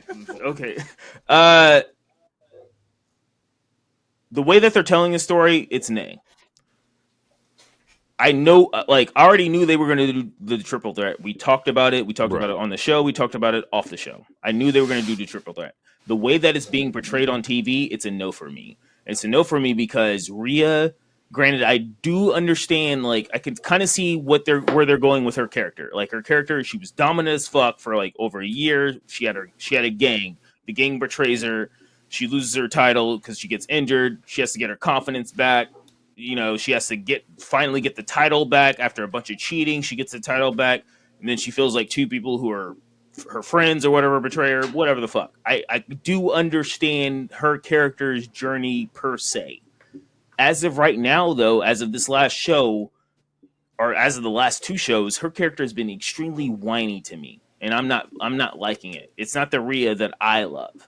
Her character has been too whiny to me. Like, you didn't need to do what you did on Monday and get added to this match. You could have got added to this match regardless, more than likely. You're fucking Rhea Ripley. Like, the way I look at Rhea is the same way I look at Bianca, or not Bianca, but Bianca. But what I was going to say was Becky or Charlotte. Like, you don't need to win the Rumble. You don't need to win the Money in the Bank. Like, you're fucking Rhea Ripley to me. But like, so I'm honestly, I'm in the middle with her personally, because again, I think she's being super bratty. Like, it's really annoying, actually. I'm finding her character right now annoying, but I also can try to look through the whatever the fucking quote is, through the trees with the forest, where the fuck, like, I can see where her character is going to go, but as of right now, it's coming off annoying as shit. So to answer the question, I'm in the middle. But I already knew this was going to happen. I just don't like the way that they're doing it. The phraseology you're looking for is see the forest for the trees. Thank you. This shit is ass. And it's not often that I use that terminology. But this shit is ass for every reason that Hero just explained. My problem is she bet not win at Mania after doing this. She bet not win at Mania. That's how I'm initially feeling about Rhea at this moment, based on how they're writing and doing it. It's completely unnecessary. You lost. And it wasn't like you lost because a nigga cheated. You lost because you took your eye off the ball. It would be different if Bianca came out there and interrupted the match or pulled the ref away or assisted EO by throwing a weapon in or hitting the KOD or something or whatever. You lost because you got distracted because someone was watching your match, which happens all the time. To me, that can't be the crux of the situation. Just say you lost because you lost, and you want another opportunity, as opposed to coming in. But like, I don't know. I just don't like it. And if John and Roman and this and that person did it, this shit's still weak to me. But it's different if you're telling me that John didn't have, which I don't think he did, but John didn't have a belt at that time, and then just lost it, and then came in and popped in and did that. I'm not fucking with it. To me, it gives off Charlotte vibes. That's how I see the complete opposite. I see it doesn't give me Charlotte and it doesn't give me Bratty. It gives me Drew. it's very similar to Drew McIntyre and how like Drew like lost his belt and he went on a fucking tangent where like everybody's against him and everything like that, right? When Drew lost the belt against Priest, right? And he was like, granted, Punk did interfere. I give you that. He had a reason to be mad at Punk. I'm not knocking that. But Drew did everything in his power to try and like fight through the mountaintop and win Money in the Bank and whatnot. But he was very arrogant and assholey to everybody, you know, during that process. Rightfully so. But I see that like I don't want to say that like, and maybe it could be whiny because it's not. It's just not Rhea. We don't see Rhea in this bag. Like it's not a normal thing for her to be complaining and just not forcefully taking like your situation. Whiny? Did that because it's not normal for her to whine. It's not normal. Yeah, it's not normal because Rhea doesn't whine. Okay, I'll give you that. Bianca came out, watched the match. You got distracted, and then you're like, "Why are you cheering for her? Why are you cheering for her?" Like, am I not your friend? Do you want to sounds like me? Drew. That sounds like Drew to me. Drew won the Money in Bank. He won elimination chamber. He won elimination chamber to get a qualifying match. Got screwed out of it. Won the Money in the Bank. Got screwed out of it. Like he won multiple matches to get to that point, and then got screwed over by the same person. Rhea came out, like Bianca came out to watch the match to see who she was going to win. Because you know why it makes more sense that Bianca came out? Because when she won Elimination Chamber, who came out behind her? Fucking Rhea. And then who came out right behind her? Io. So she has every right to watch the match. Just because she was clapping for Io doesn't mean she's not clapping for you, bitch. Like you guys were and I mean bitch in a respectful term. You guys were supposed to fight a couple years ago, but you had a heart condition. You guys were they were supposed to fight at Money in the Bank a couple years ago. But she had a heart when she first got in Judgment Day, she got like a heart condition or some shit like that, and she couldn't wrestle for a while. But this match was supposed to happen a while ago. And don't forget, even after that, she was supposed to choose between Bianca and Charlotte, and chose Charlotte at WrestleMania 39. And then the last 2 weeks is like, oh, why'd you show up for Io? It's because you're scared to fight me? There's so much evidence that you were scared to fight Bianca? My nigga, like, what are we talking about? You've been running. The outlier in this is that this is all happening where Rhea is targeting Bianca and Io's right there. I like the stories they're telling here is that, like, y'all keep fucking around and keep dismissing Io. Io about to fuck both of y'all up, and y'all not going to see it coming. And I think that's probably what's going to happen at Mania. I would hope, I want that to happen at Mania, is that Io comes out on top and y'all can continue fighting with each other while I move on. I think Bianca is trying to Bianca's making every effort to pay attention to who has the belt. It's once Karen, once Karen Ripley gets involved and starts taking shots because she's not the one that's holding the belt because it's somebody else's fault. Then that's when Bianca's like, okay, well, I'll address you then since you're in front of my face. And that's what's happening. But I think the callback is going to happen at Mania. I think at Mania, Bianca's going to get... Rhea's going to distract Bianca, and that's how Io's going to win. I think they're going to do a callback. That's fine. As long as Karen Ripley doesn't win that night, I'm cool. I don't care who wins. Because I don't think Bianca nor Rhea need the belt to be who they are. Right. No. And look, okay, I agree with both of you. I'm not going to call her Karen Ripley, but I don't think Ripley should win. But I'm also I love all three of these women. Like all three of them are my current like top 5 women's wrestlers in my top 5 or my top 10 wrestlers in general. Like all three of them. I really love all three of them. Easily. Yeah. But I'm also very pro like not breaking the EST WrestleMania streak right now. If that's something that they want to keep, if they want to keep it, then I think Bianca should win. If they don't want to keep it, then I think Io should retain based off the fact that we got 2 powerhouses. We got a She's 3-1. Bianca has not lost at WrestleMania. We asked that. She's 3-1. I asked that like 2 weeks ago. And somebody, I can't remember who, but someone did the research and was like, yeah. I thought she was undefeated. I was under the impression she was undefeated. And I can't remember if it was Jay or if it was you, but somebody researched it and said that she was 3-1. Or she's lost once. She's been there 4 times. She lost 1-3, and she lost to Becky at 34. She didn't lose. She's 1-3. She didn't lose to Becky at WrestleMania. Wait, hold on. Let me.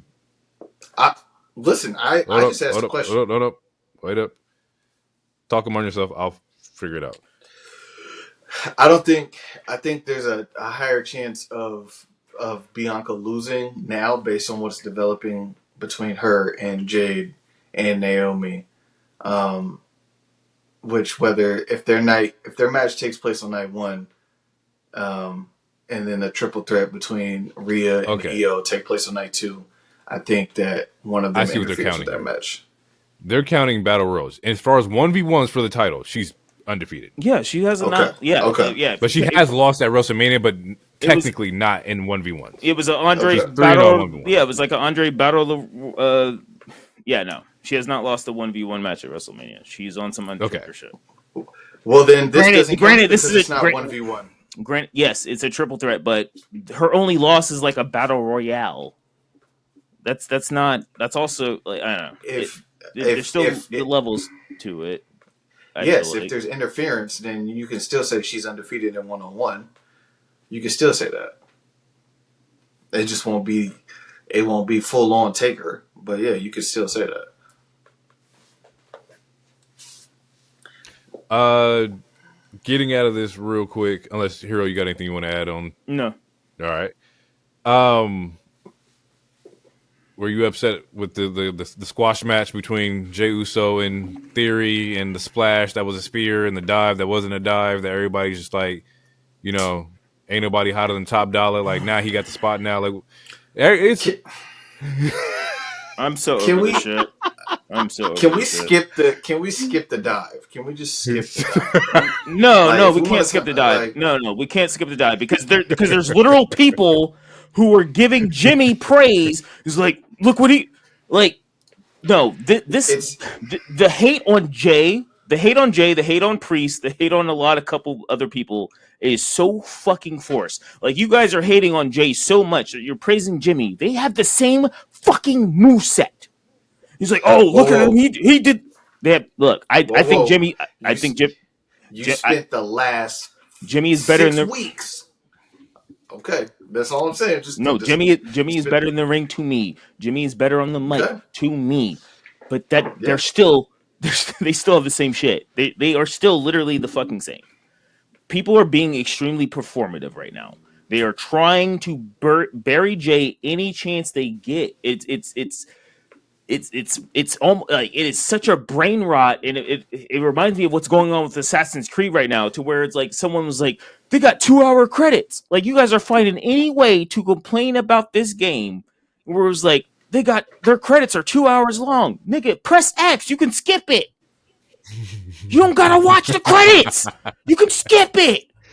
And it's like, oh, you can have a relationship with a non-binary person. Nigga, you chose to have that relationship. You had to literally multiple options. You had to flirt with this person multiple times to choose that option. You are trying to paint a narrative.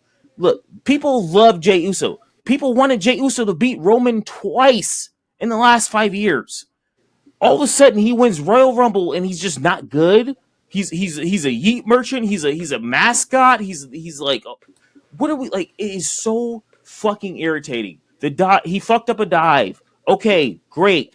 Fucking people fuck. It's fucking wrestling. Io does at least maybe one botch a match. I don't even want to say botch, because botch is too hard of a word. She did, like, people mess up. This is hiccups, bro. It's fucking wrestling. Look. Jay, this thing, like I said it before, Jey Uso's run is not for us. It's for the kids and the little one. Yep. It's for us. Nigga, I bought a Yeet shirt. It's for me. I get it. I get it. You got a Yeet shirt, but it's not meant for you. It's like target audience isn't meant for you. And for people to sit there like, oh my God, Jey Uso's this and dislikes on YouTube and everything like that, bro. It's like, okay, whatever. It doesn't stop their plans. It shouldn't stop their plans if it's it don't stop the merch from coming in. Well, no, exactly. This is where I disagree, because you could argue that the Cody run last year wasn't for us, because Cody's a beloved babyface. He loves the kids. It's about the story. With Jay's story, granted, like I love to make fun of it. He's a tag team guy, Oos. Like he's not supposed to be here. You know, like he's. Yeah, you actually started the hate train. I was going to tell you that. I didn't start a fucking hate train. I was making a joke. But since the Bloodline saga first started, like this was what it was all supposed to turn out to be. This is what you guys wanted. This is what was supposed to this was planted in 2020, and now you're mad that it's finally happening in 2025. Like you guys wanted him to beat Roman twice.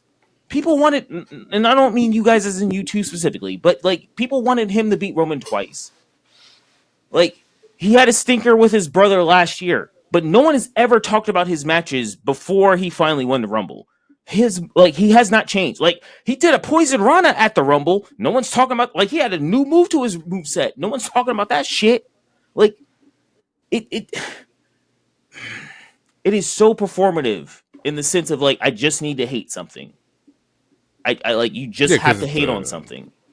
It's what have you done for me lately kind of thing, and there are people who are like over it, and it's like I don't know why. And also I think because that Rumble was so fucking stacked, you were kind of like disappointed when it wasn't Punk, when it wasn't Cena, when it wasn't Roman or Seth, and Jay came out. But anybody who's been paying attention to wrestling should have saw that Jay Uso was the ideal pick. He's been fucking booming. Like it makes no sense. I do agree that it's performative, but I also think that that's also why you got to disconnect from the IWC because it's just not a real place. Yeah, it's not real. Fuck all that shit. It's not real. It's not real because the crowd fucking loves it. Exactly. They asked for encores 3 weeks in a row. Do it again. Exactly. The crowd is feeding off of it. He's not getting booed by the crowd. It shouldn't change anything. If anything, the person who I feel like hasn't really been popping off lately is Gunther. I haven't just gonna say that. But goddamn right. You got he hasn't popped off. Like I haven't seen you be like, not necessarily confident in your abilities, but you're the champion. You're the defending champion. You need to be out here, bossing up. I get it. You came here in the squash match, choked him out and whatnot, but we haven't had any definitive promo from Gunther. Like you are not worthy. Gunther should be fucking Thanos right now. Like I don't care who you are. Okay, well here's my counter to this real quick. It should be more. It should happen more often. I know he's done it before, but it should happen more often, more frequently. So my slight counter, because he did have that 1 week where he came out, he did the fake yeets. Like even before Jay picked him, he was like, "Bro, if you pick me, I'm gonna make your life a living hell every week." But my main counter is look at Gunther's catalog. Like he has problems with people like a Sammy and people like a Jay. The multiple time people he's this fought. Is where he has his this is his story. Like that is his story where and that's why he's choking them out every week. That's why he's doing all this that we've seen in the last couple. He has trouble with these anime protagonist type characters like a Sammy and Jey Uso who just has that willpower, who does not die, and who has the fan base completely behind him. It took Sammy 3-4 times to beat him, and it was at Mania. Guess what's going to happen with Jay? Because Jay fought him for IC, lost. Jay fought him for the main event or one of the Saturday main events. He lost. He's probably now Jay is more than likely going to win at this Mania. It's a story of there is a story about Gunther's character and how he treats these people or these certain characters. We shouldn't just automatically just put aside that Gunther's just going to win this. It should just be like, okay, we're gonna have a good match, and Gunther still can come out on top. It shouldn't be as definitive as Jay won Rumble. Jay's gonna win this. We should, of course, we know because we are who we are. We're connected at some point, but it shouldn't visually you're still the fucking champ until WrestleMania happens, and that needs to be present. I need to see you still be like, I'm that guy. Well, I mean, he's been doing that. He had a good match. He had a good match with Axiom. He's still being the Axiom match was great. He's still being that guy. I think he's still being that guy. I don't know. I'm not fully understanding the disconnect, except for that people just don't like Jay, because both that IC title match with Jay versus Gunther, that was heat. No one complained about that match. No one complained about the Saturday Night Main Event match. But ever since he won the Rumble, it's it's going to be a stinker, or it's going to suck. It's going to be the same match as him versus Jimmy. And it's where are you getting? Where are you guys getting this the shit from? Like, I don't understand. Like, this match is more than likely going to be fucking fire. Gunther's going to do his shit. If Gunther loses, which he probably will, who knows? They could swerve us. If he loses, he's going to be fine. He's going to win that title like 5 more fucking times. Gunther's going to be fine. DT, what you got?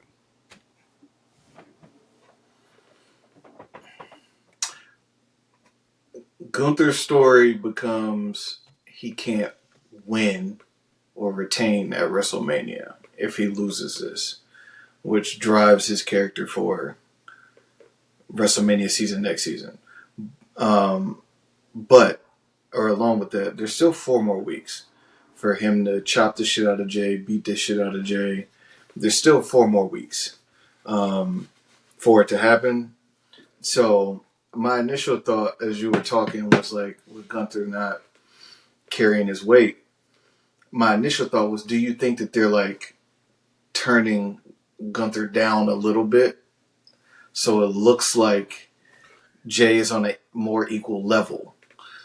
But then Hero brought up the take that we talked about before and that we've had and we talked about on here of, when someone's persistent with Gunther, he ends up cracking and folding, that's a great little chink in his armor for him to have. But do you think that they need to turn the volume back up on Gunther for the next couple of weeks to get this match there? That's what I think it is. Because right now it feels like it's a shoe-in that Jay's going to win. And he should win. He needs to have that moment. The kids should have that moment. You have, except for the fucking nerds and shit on the internet, you have the buy-in from all the fans. They have a different color Yeet shirt every week. And you see Every week. You see hella people in it. You see the kids in the glasses. You see him in the shirts. He has the kids during his entrance. He should win. He's gonna win. But they do need to turn. They need to turn the Gunther volume up a little bit.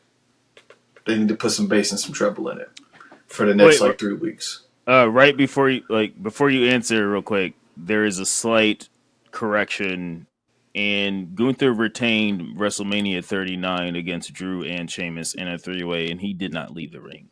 So he doesn't have necessarily a record of not winning at WrestleMania.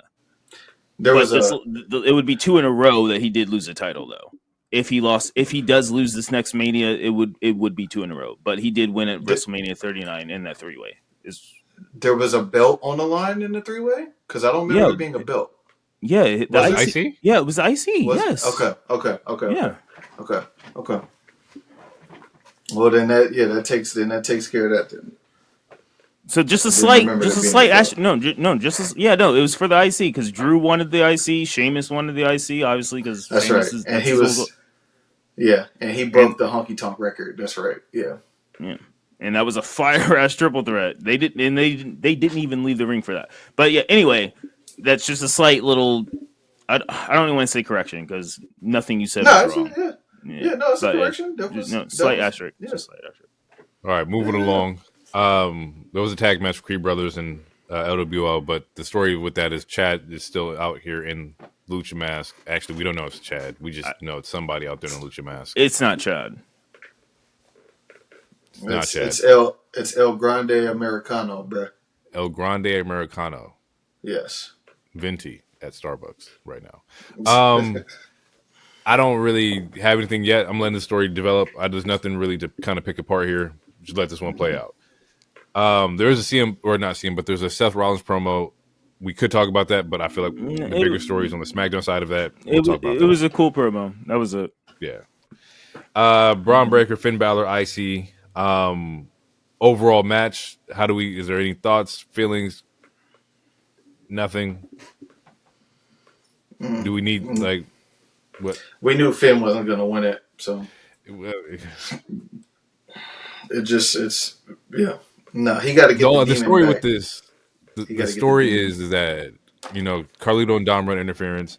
Dom ends up dropping the ropes. That ends up causing Finn to lose. So it just further pushes the story between Finn and Dom. Afterwards, we see that Judgment Day is a 3-on-1 at that point. Penta comes out, saves a spot, ends up holding the belt, holding the IC belt, gives it to fucking Braun, and you have this moment between Penta and Braun, like, I'm coming next. The dope part about this is, of course, the hype for Penta, but also the crowd with the ole, Cero Miedo. Like, yeah, he's over.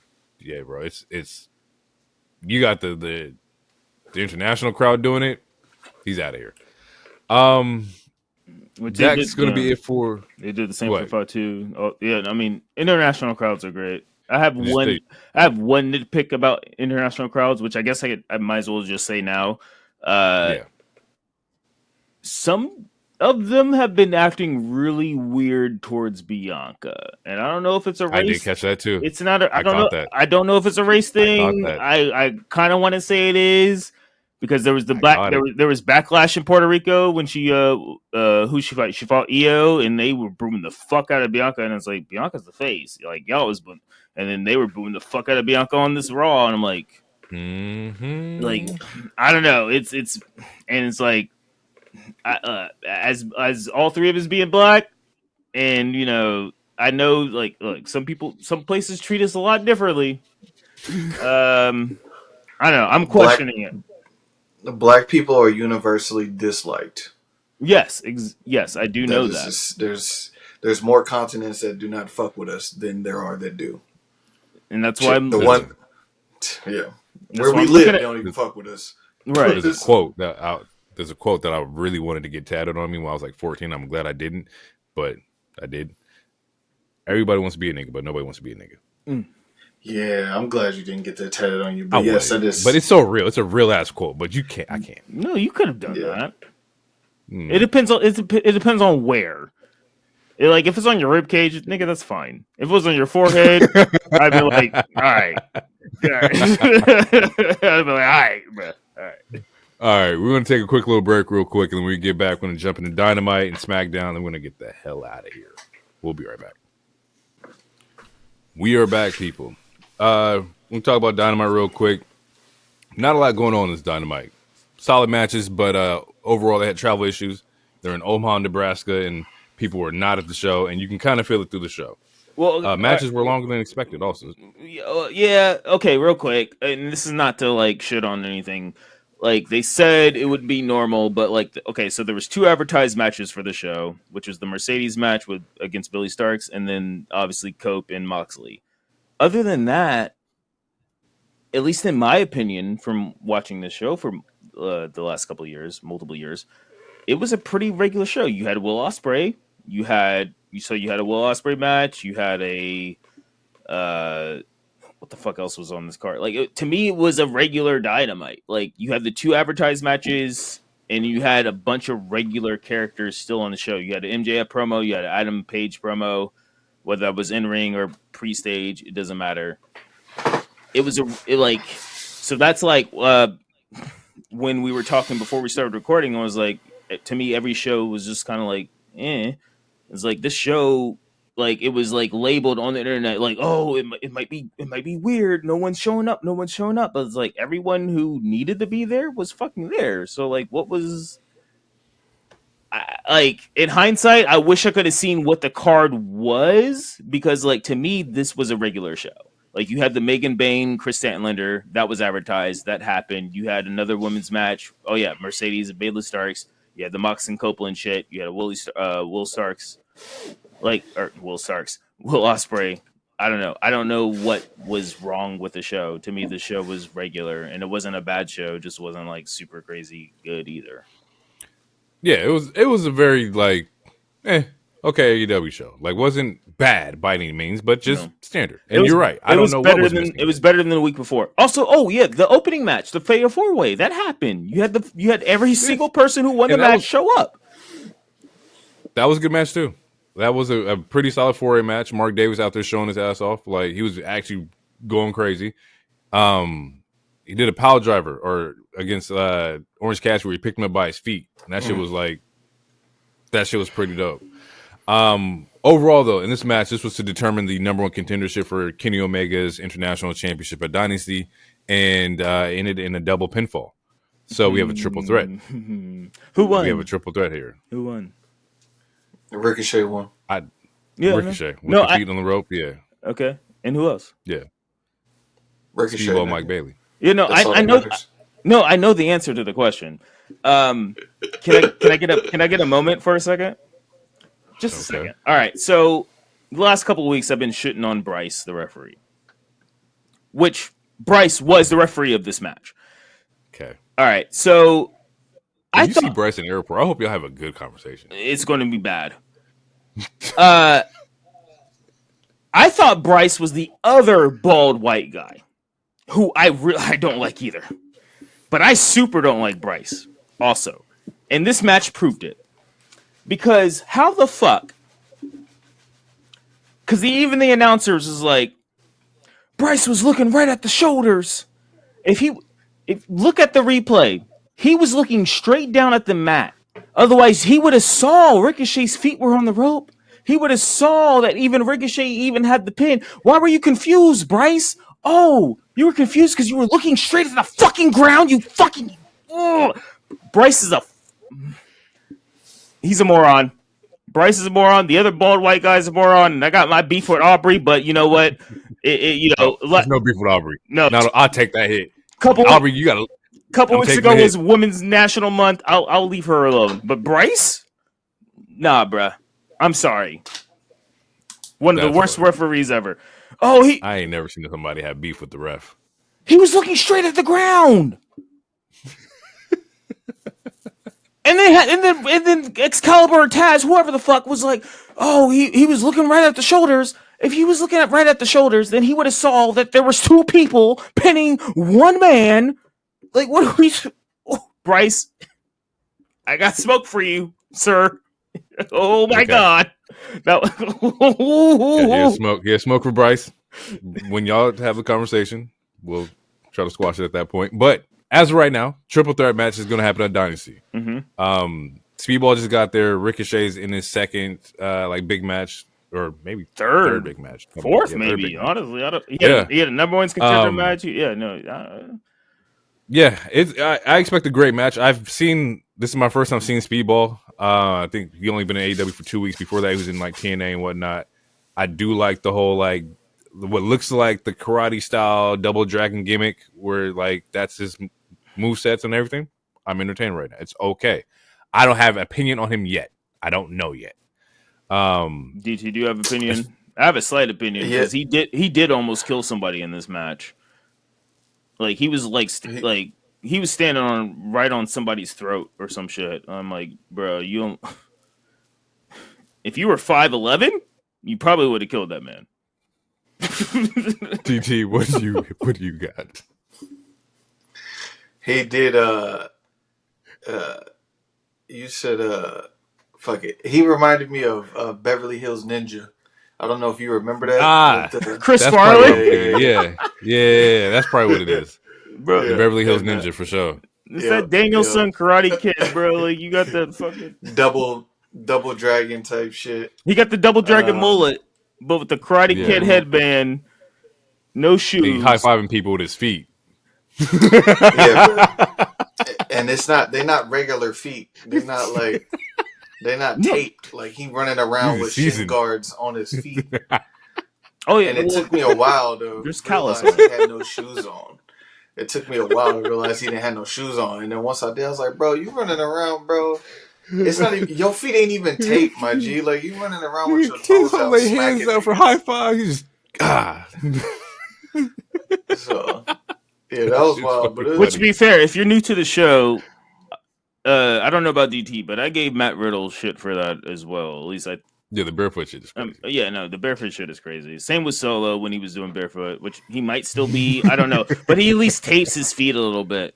But high fiving someone with your foot, Loner, would you let that happen if you're ringside? Nah, first off, no. Second off, I'm not ringside. I don't like all them people. I'm like in the Sting rafters just watching the game. But never mind. We'll talk about that later. But no, I'm not letting anybody high five me with their You don't like to spend money. You just like to have it. You're like Scrooge McDuck. You like to swim in the tub with the coins, but you don't like spending it. I see. Yeah, actually, kind of on point. Yeah, no, I see how you. From here we get the Billy Starks versus Mercedes match. 19, 20-year-old Billy Starks, youngster on the making. 20. been training with Athena in ROH for a while now. Actually, the number one minion. You can tell it was a good match. You can tell that she is 20. You can tell that there's still some things that are rough around the edges and whatnot, but she's not as green as, you would expect a 20-year-old to be. She's been wrestling since she was like 13, 14, and pretty solid match. I have no knocks. It wasn't like a 5-star. It wasn't a 4-star. It was just a pretty decent outcome. D2? I think. Go ahead. I'm sorry. No, I didn't know you were continuing. My bad. Oh no. I just have two spots. Billy drop kicked the fucking Mercedes in this match, and the fucking gut buster that Mercedes did was fucking solid.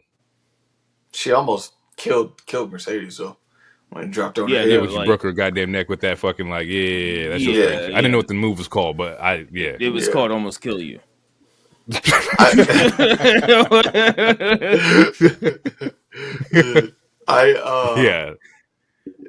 The match was dope. I didn't like Homegirl's pacing, which it shows her age. I think she was amped up to be on that stage, but and I didn't like wrestling in one of her heroes. There's a lot of context that wasn't explained. Anyway, sorry, continue. I didn't like the angle of Mercedes' foot breaking the rope, because where the ref was at, you had no visual. You couldn't see the foot. Same thing as Hero called out last match. Don't say a motherfucking word. You were looking. Let this man continue. You were looking at the shoulders. I saw you. I watched your eyes. How did you see her foot up that high at that angle? That was just like, no, that's not it. That was it. And then she had to put the foot down another rope just to make the angle look better. Look better. Yeah, I did see that. I did see that. Oh god. Yeah. But okay, so as far as the way I saw the match, so I was watching NXT during the day when Billy Starkz was literally just a child hugging Bayley and yelling at Mercedes or Sasha at the time. So like this is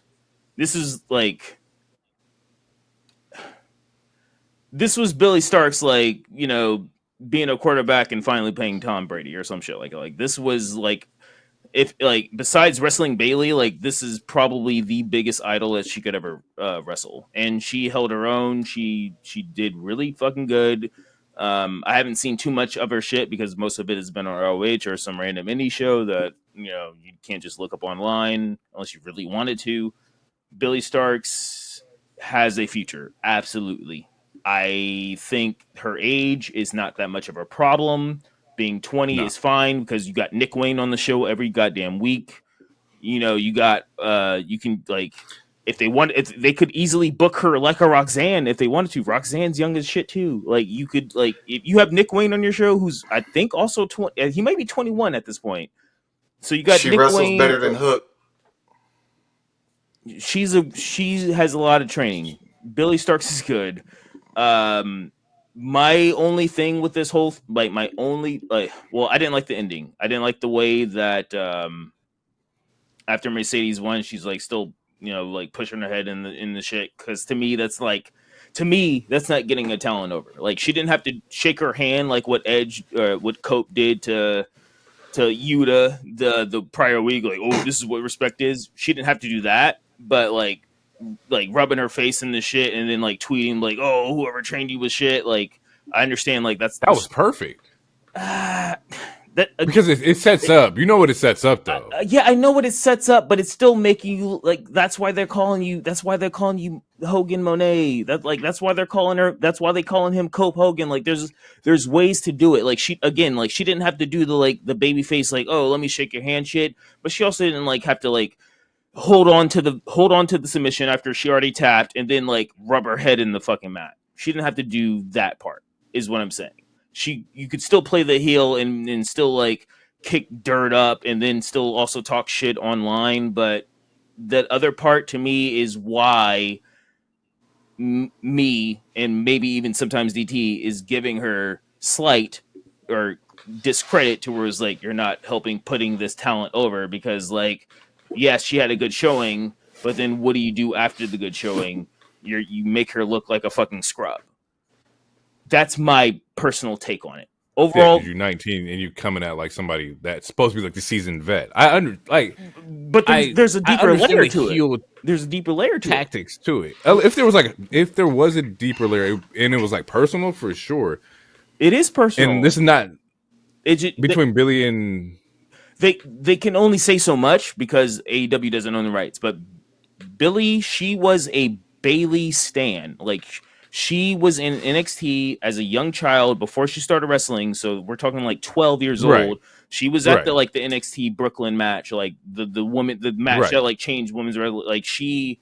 Like Bailey gave her like a headband and like Mercedes ripped it off and like she like yelled at her. Like there is a history which they did like slightly brief, like they slightly talked about it, but they can only say over. they can only say so much Right. because obviously the other company has the rights. Right.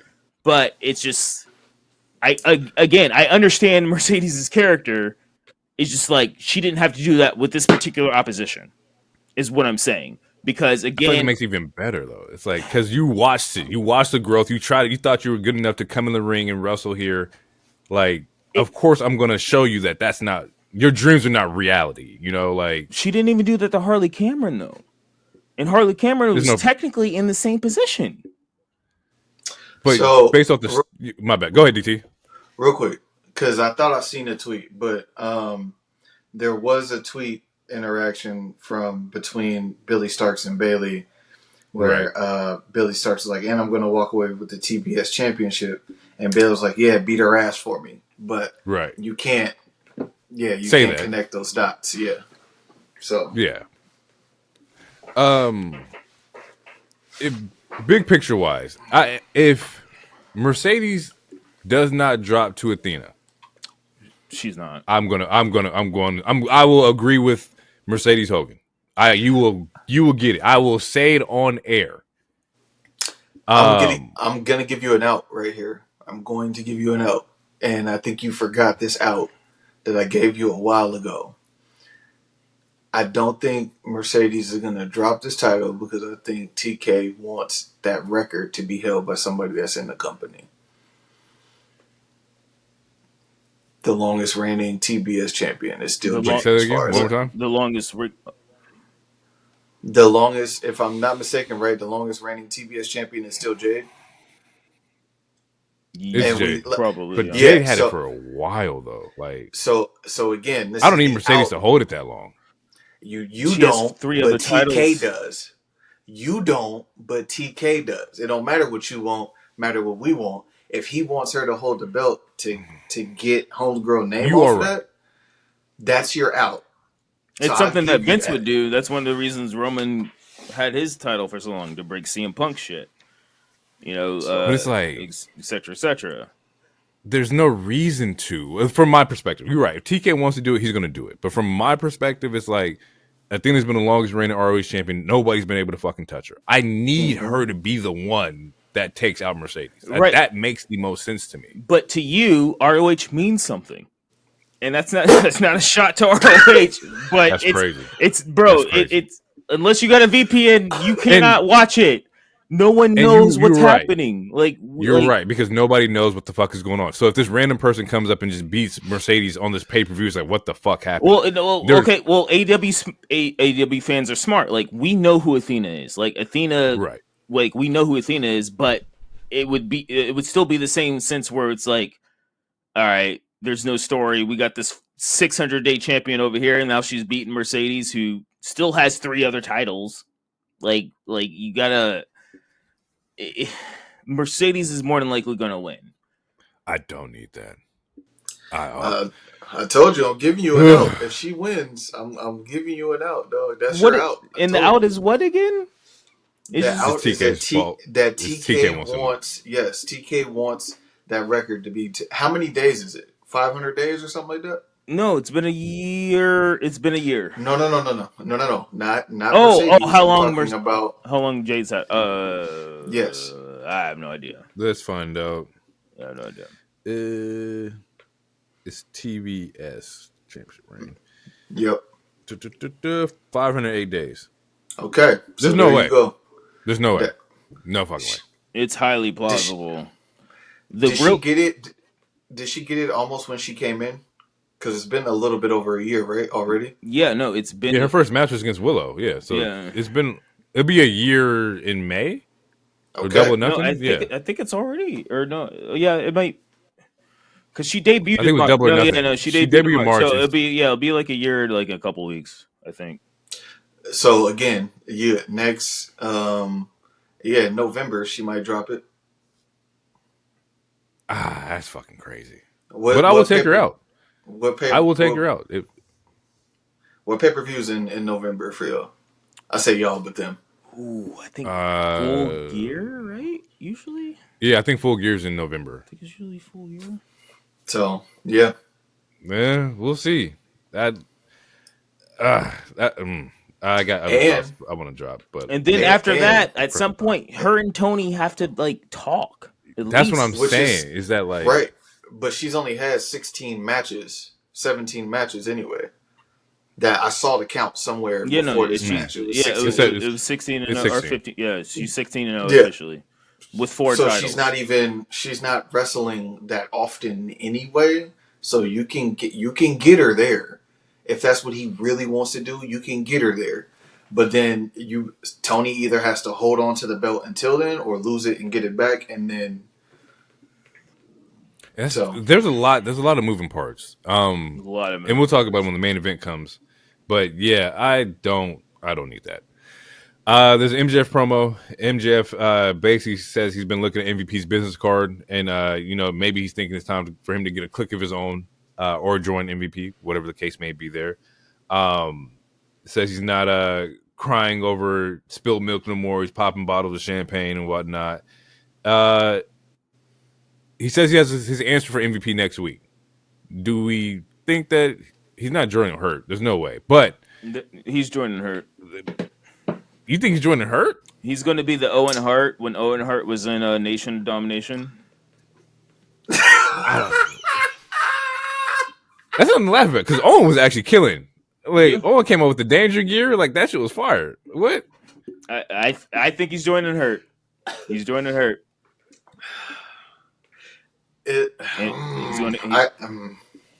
He's finally going to get that title back at some point, and then Bobby's going to be like, "All right, I got to take that off for you, big dog." I don't know. It's going to be months, and it's going to be months away because I don't think Moxley's going to lose that shit until maybe Texas, and that's maybe. That's a maybe. I find it weird though because this whole promo and gimmick is that like I don't trust nobody. Last time I trusted somebody, I got bit. So like immediately you jump into like the Hurt Syndicate where all they do is hurt people. They don't have friends. This don't seem smart at all. Each other, yeah, they're friends with each other. What do you mean? But he could be using them. Like that's his angle. He could use them. His angle could be he's using them. You want to use the angriest motherfuckers? Yes. That's crazy. Right. He could be. I'm sorry. He could be using them, but they could be using him. Yeah. It's a mutually beneficial relationship. All he has to do, I think he can out-talk MVP on the mic. So all he has to do is not necessarily be the louder voice, but make sure that he's the one whose stuff is landing. Depending on how you write this, he could be the one that could be breathing life into Shelton and Bobby and, hey, y'all help me, you know what I'm saying? I got y'all, or whatever the case. He could be the little squeal behind the Hurt Syndicate. Because he's already a fuckboy. And then he has two bigger guys to hide behind. If you got to play the cowardly heel part for a real quick, it's like, which is what, yeah. It's like, I don't fuck you. I don't want to fight. I got two big ass buff milk duds right here to fuck you up right now. I fear that he gonna cross a line with that shit, bro. Well, he ain't gonna be no Kanye. Don't worry about it. No, you won't. Well, Bobby don't mind crossing lines clearly. From some of his creative thought processes. True. Yeah. But seeing MJF come out to We Hurt People would be hilarious. With the scarf on and the pinky up. Christ. I would watch that. Jesus Christ. Honestly, it's low key what his character needs. He needs a revitalization. We hurt people with the pinky and the scarf. Jesus Christ. The thing is, y'all making too much sense. He needs that. And we know that's not how they operate. Y'all make way too much sense right now. it's not going to happen the way y'all want it to. It never does. Anytime we have a logical thought about AEW, it goes completely left. This is me being semi illogical. This is me being high. This is my high thought right now. If you want to be real about it, and I think it's still going to happen. Owen Hart was not fully. Owen Hart was in Nation Domination. You don't think MJF could be around some blacks? Jesus Christ! Can you not put the S on it? The S makes it so terrible. Some black Jews and blacks. We built America. That's all. That's the promo right there. We built this place. We built this city. He gonna start saying "brother" weird in his promos. Like it's gonna be like a cringe brother. Yeah, brother. Yeah. This is not the Hogan brother. He's gonna. You ever Brothers with the hard R is crazy. Brothers with the hard R is nasty work, bro. No, imagine Max Caster saying it. That's what it. That's brother. All right, I'm here with my brothers. Here with my brothers, and we hurt people. And we hurt these. You fucking marks, TK. We hurt people. Like he's just gonna be doing. Yeah, he's gonna be doing wild shit. You're not wrong. All right, street fight. Cope. Mox 2 better than 1. I will give him that. Better than one. But you know why? You know why it was better than 1? Because it didn't start in the ring, so they could get knocked out the ring. It just started outside. This man, no, fuck that. This man was walking like a Homeward person, just walking in the back. And if you know what, actually no, I don't want to be canceled. If you know what Homeward is. It is what it is. He was walking. Are you saying him and Yuta sleep on the same side of the street? They got tents next to each other? No. What I'm saying is that you can't be homeless because if you don't have a home, then your whole world is your home. So then that means you're home more. Yeah, you skipped over the fuck what I said. Just come on, let's get the thought out, nigga. What we got? Anyway, the match starts with this man looking like a goddamn henchman number 2 in the first act of Batman, and then Copeland comes out of fucking nowhere, and they start fighting in a truck for a hot second. They bring it to the ring, and then the same match happens. Essentially, for the most part, the same match happens, but it's not the same match because it becomes a Bloodline Rules match. You know why? Because 13 motherfuckers show up. Just like a Bloodline Rules match, just like Neo Mox is following the big Neo, the big, what we call it? The chief, the Neo chief, the only chief, the OTC. Okay, look. At the end of the day, this match was stinky. I'm sorry, the match was stinky. The match was not that much different. The only difference is that we get a little more gore. Which, honestly, the gore that we got would not have changed if we still would have got it during the pay-per-view, which was what? It was Revolution. That was right? That was the pay-per-view that was up? Yeah. Yeah, so, like, they could have still did the same shit. Like, the bleeding, they weren't bleeding buckets from their head like Tony and Will Ospreay were. So, that's fine. The big spot, the only thing in this match that people are going to remember is the grossest fucking shit. And that's the most controversial shit, which, even if you like violence, some people might still think it's gross. But that's the biggest part of this whole match is that one big spot. But the match starts the same as a Bloodline Moxley match, and it ends the same as a Bloodline Moxley match. The only difference is that one spot, which that one spot divided the wrestling community, at least the wrestling online community. Which is not real. Once again, people, real. It's not real. It's not real. But gross is also gross. True. I agree. So here's my thing. Revolution, this match should have been the one that happened at Revolution. Yeah. You should have had Death Riders pop up then. That's how it should have happened. We should have had Claudio and all of them come back. It shouldn't have waited like a week later, whatever the case may have been. You are right. the grossest part of the match, what people are going to remember, is this man getting impaled by Spike, which is the bat full of fucking needles and whatnot. However, if we're going to abide by the same rules of social media, this motherfucking clip was everywhere. My brother doesn't watch wrestling at all. He's seen me the clip. He's like, bro, what the fuck is this? And I had to explain to the other group chat. Huh? Which one? Solomon? No. Isaiah, my younger brother. Oh, okay. How many brothers you got, nigga? Don't answer that. No, I was just kidding. He hit me. He was like, bro, the fuck is going on here? And I was like, look, it's a gross spot. It shouldn't have happened. You know how like you ever like watching anime, right? And like the anime titties pop up, you gotta explain to your mom like it's not like this all the time. Yeah, right? The fan service. They walk in right at the fan service part. Yeah, you get slightly embarrassed. I had to explain to my brother, like, look. Or when you playing like the old Smackdowns and it's the screensaver, and then you just see Tori Wilson and Trish Stratus just like half nude. I had to clean it up for my brother. Could not know I'm a sicko. All right, he could not know that like that shit is like crazy tight to me. So I had to like explain to him this doesn't happen. This is not a normal thing. What? Like don't. So you're a liar. Don't do this. So you're a liar. Absolutely. My brother cannot know that I'm a sicko. What the hell? How old is your brother? You say it's for the sickos every week. It is. And you are a sicko. My brother listens to the pod. If he does, then my bad, bro. You just lying to for the sickos. You just lying to him. That's wild. Yeah. It doesn't happen every week. This image. literally happens almost every week.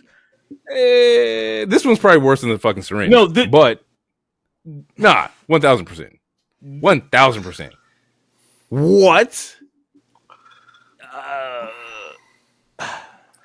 I don't think. Okay. I'm struggling. So I'm no. I'm gonna say. I'm struggling. I'm gonna say no because there was no way that this was intentional. The syringe was intentional. That was intentional. He suplexed him on the goddamn bat. Right. It was a planned spot, but the fact that it got stuck was not planned. That was not intentional. Like Willie, like Yuta literally tried. Okay, all right. Let's just break down. Okay, so bunch of bullshit happens. Again, they fight outside. Moxley's dressed like a wet bandit from Home Alone. Doesn't matter. They're fighting. They get to the ring eventually. Then you get into it. You turn into the exact same match that happened the week prior. Then shit starts happening. People start coming up. Claudio comes out. Pac comes out. Maria Shafir comes out. FTR, Willow, they all come out. Yada, yada, yada. Edge, Cope, he brings out the Spike bat. The same Spike that he beat Christian with during like the TNT title. It was confirmed from sources that I follow that some of them were gimmicked. Not all of them, but some of those little spikes were gimmicked. What wasn't gimmicked, though, was the spot. So he hits him in the back with it, like you would with a chair, and then, Moxley reacts to it. Fucking Cope puts it on the ground, he hits him with a suplex in it, and it's stuck in his back. And shit was gross. It was gross as shit. And that's coming from a sicko over there. Like, if the sicko's saying it's gross. Is it gross? It was gross. It was, like... It was like if you've seen a Terrifier movie or you just seen any indie horror movie, it was random. It was just kind of like almost random violence.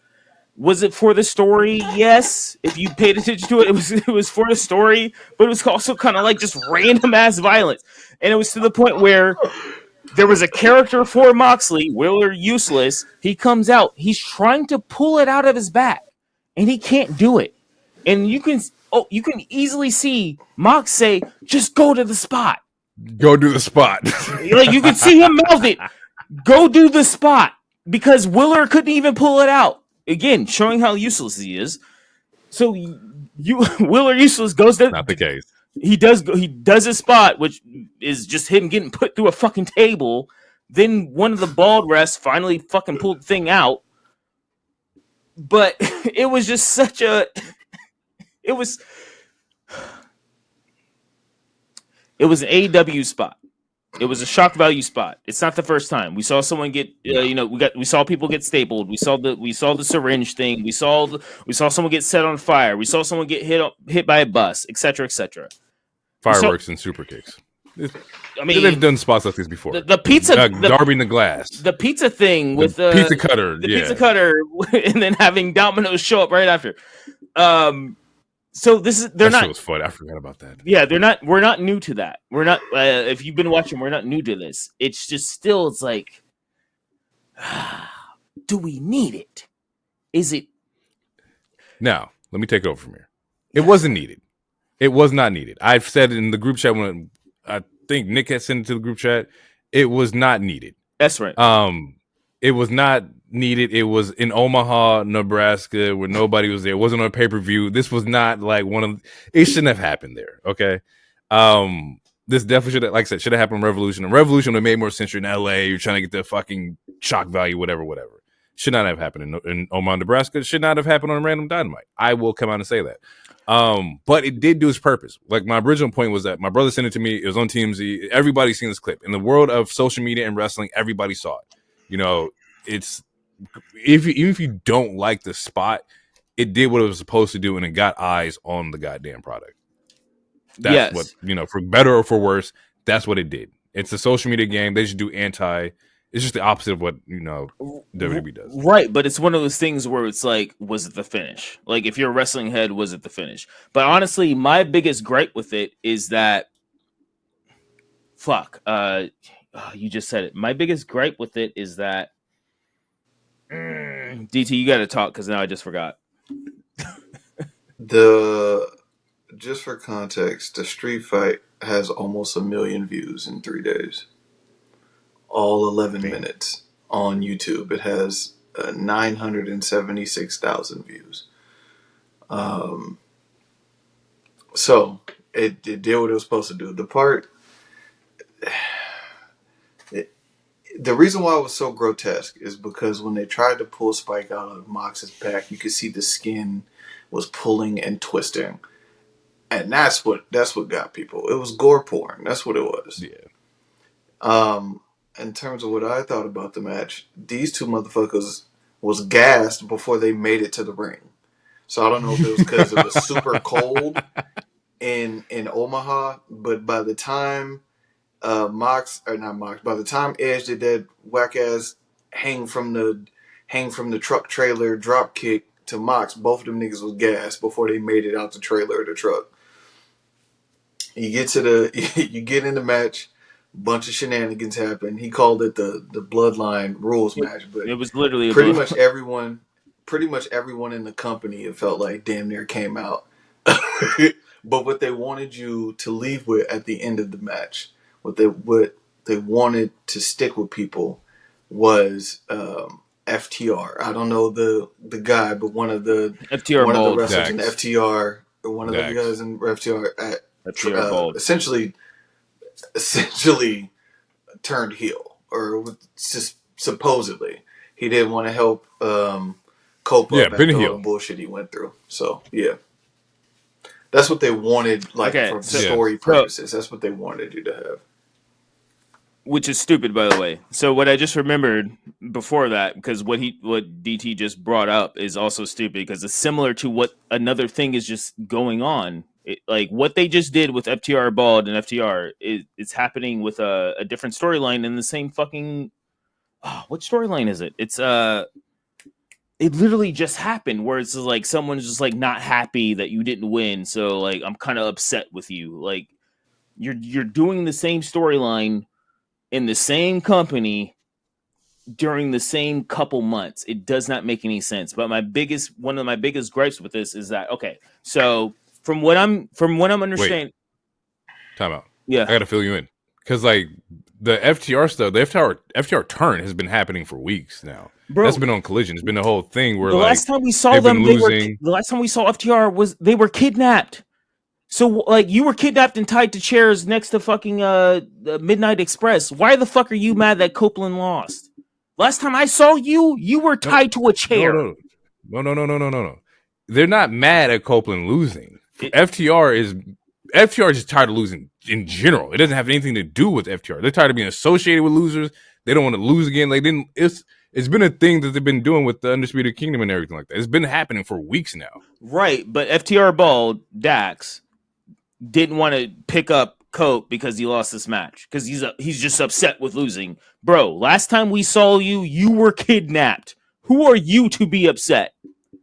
You got kidnapped.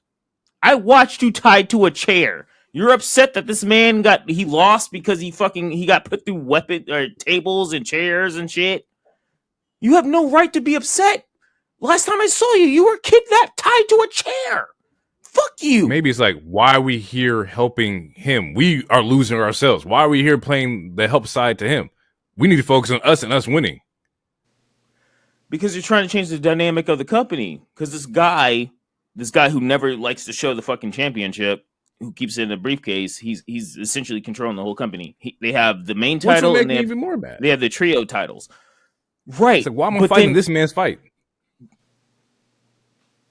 Okay, you don't have to fight. We've been focusing on the Death Riders fight, and we've lost focus on the tag belts and what we want to do in our division. And now we can't be Undisputed Kingdom. And now, like, what the fuck are we doing? Okay, it makes sense in the way at least I think so. It sort of makes sense, but also at the same time, again, the tag team titles right now is on the fucking Hurt Syndicate. If you want to fuck with those black guys, go ahead and do it, my guy. But last time I saw you were fucking kidnapped to a fucking chair. You were literally taken one. So what the fuck are you upset about?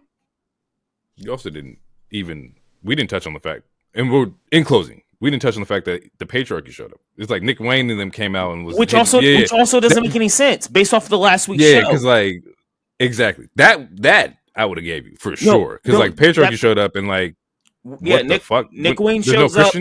Nick Wayne shows up / Kip and they help Moxley retain, which doesn't make any sense. Which is so essentially the story that you're trying to say is based off of last week. Fucking Christian and Nick Wayne were about to beef. They were about to box. And then fucking Christian put his mom was like, hey, I'll send you back to fucking Waffle House on the night shift. So then the next week you're going to help Cope retain, even though Cope doesn't have the same numbers that the Death Riders have.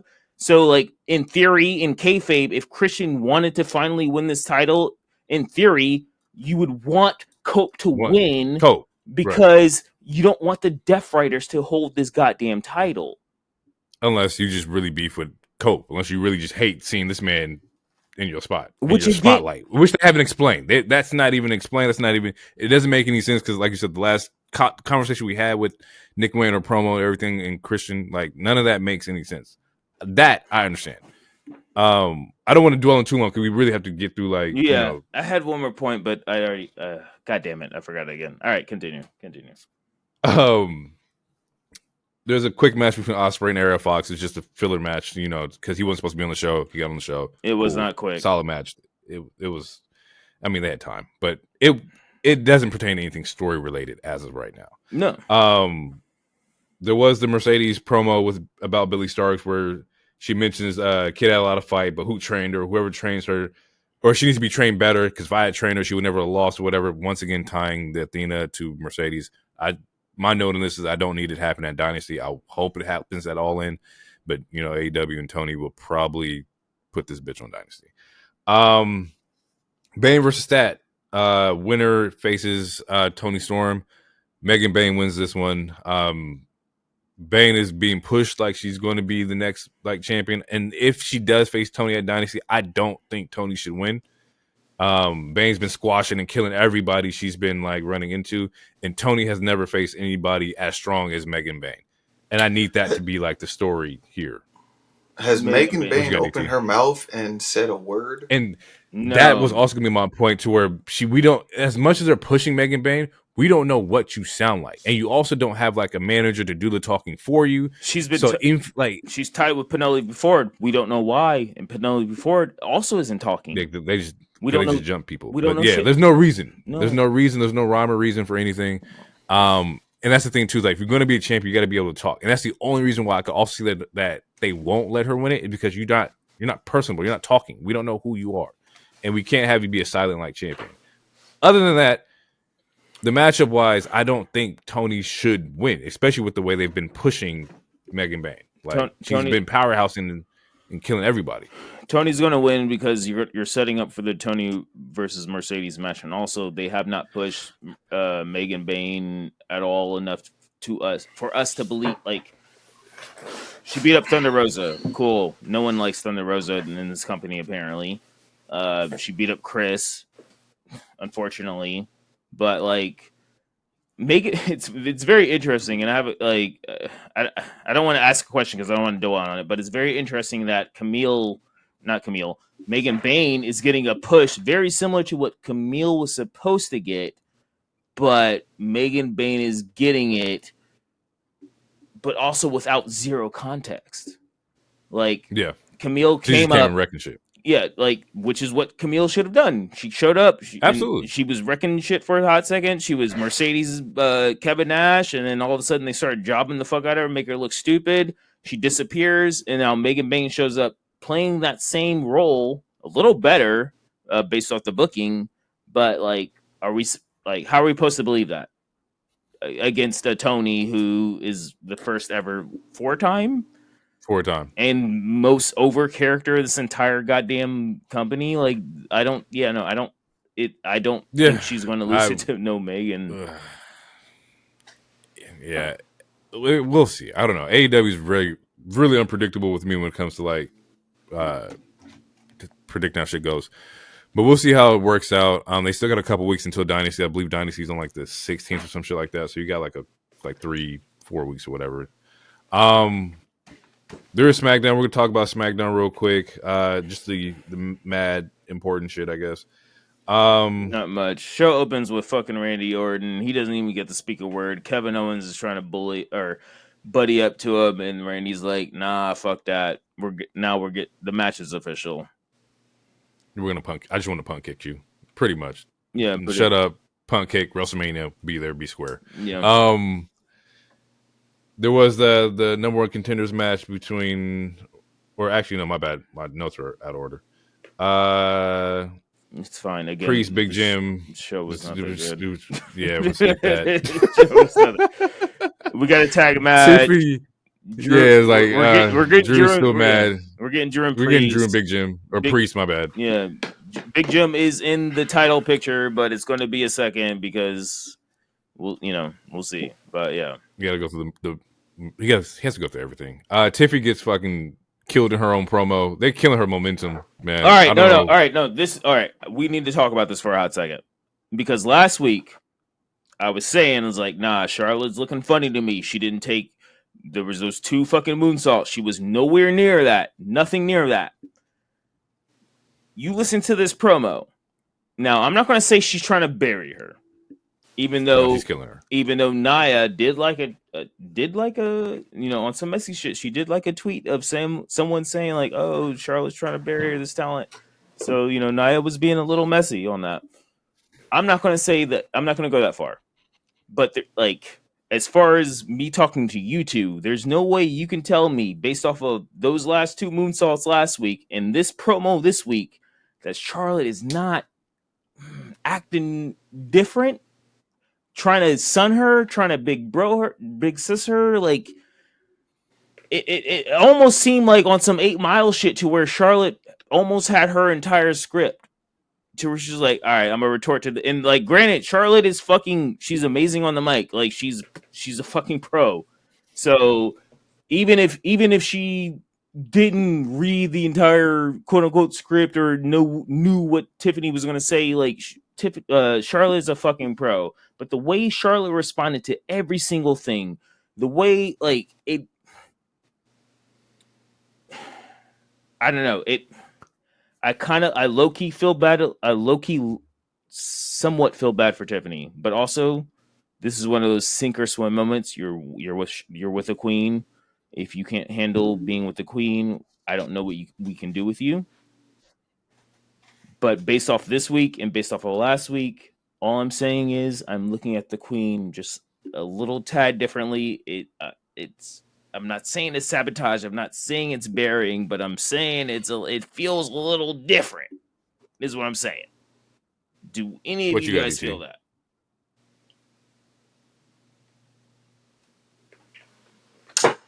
there was a tweet that essentially suggested that Charlotte had switched and ad-libbed what she was supposed to say in her promo to Tiffy, which threw Tiffy off, which was done with the intent to show holes in her game. So that's all I'm going to say, because I didn't bother watching it, but I saw it, and there were specific moments they pointed out. I didn't watch it, but that will just add credence to what Hero said. So, and I watched it, and when I heard it, you don't need to do that. What's the point of burying like the baby face to make them, look terrible? Like, of course, that's going to make you look good. Like, especially if you're jumping the gun on what the responses was and everything. I don't know. I don't like the promo. Not because of Charlotte doing Charlotte shit. It was just like, damn, like Tiffy don't have no retort. Like every week she's getting ate alive in a storyline that people don't really fucking care about. But it's WrestleMania season. Like you said, if you can't swim, you gotta you gonna drown. So Tiffy got to figure it out. I would say that she watching the whole thing. She definitely tried her best, but I feel like there was definitely moments where Charlotte, she said, you find the hottest thing, you pour water on it, and I was like, Jesus Christ. And then she was like, "You're not the hottest thing even on SmackDown." And then Tiffany had to go, she reset what she said, because obviously Tiffany's going off a quote unquote script or going off of what was supposed to be said. And I'm not saying that Charlotte went off a script. I think Charlotte is just really that good, but what I am saying is that maybe Charlotte was really testing this motherfucker. It was but why? Why not in person? Like the video conference makes even more of a disconnect. Like in person, I'm okay. You gonna go off script? I'm gonna go off script. But let's feed off this energy. In person, she didn't take 2 moonsaults, and y'all was like, "Oh, that's her knees, and I'm like, I don't know, I don't think it is. And based off Charlotte don't want to play ball. Charlotte just wants her spot. That's what I was saying last week, and y'all kind of. I'm not saying y'all made me sound crazy or like a conspiracy theory, but I'm just saying based off of what I was saying last week, it was like, oh, she didn't take neither of those moonsaults. She was nowhere near it, and he's like, oh, that's because she was doing her knees. And then you listen to this promo, and I'm like, I don't know, man. I'm not saying she's going into business for herself, but she's definitely testing the young buck where she's like.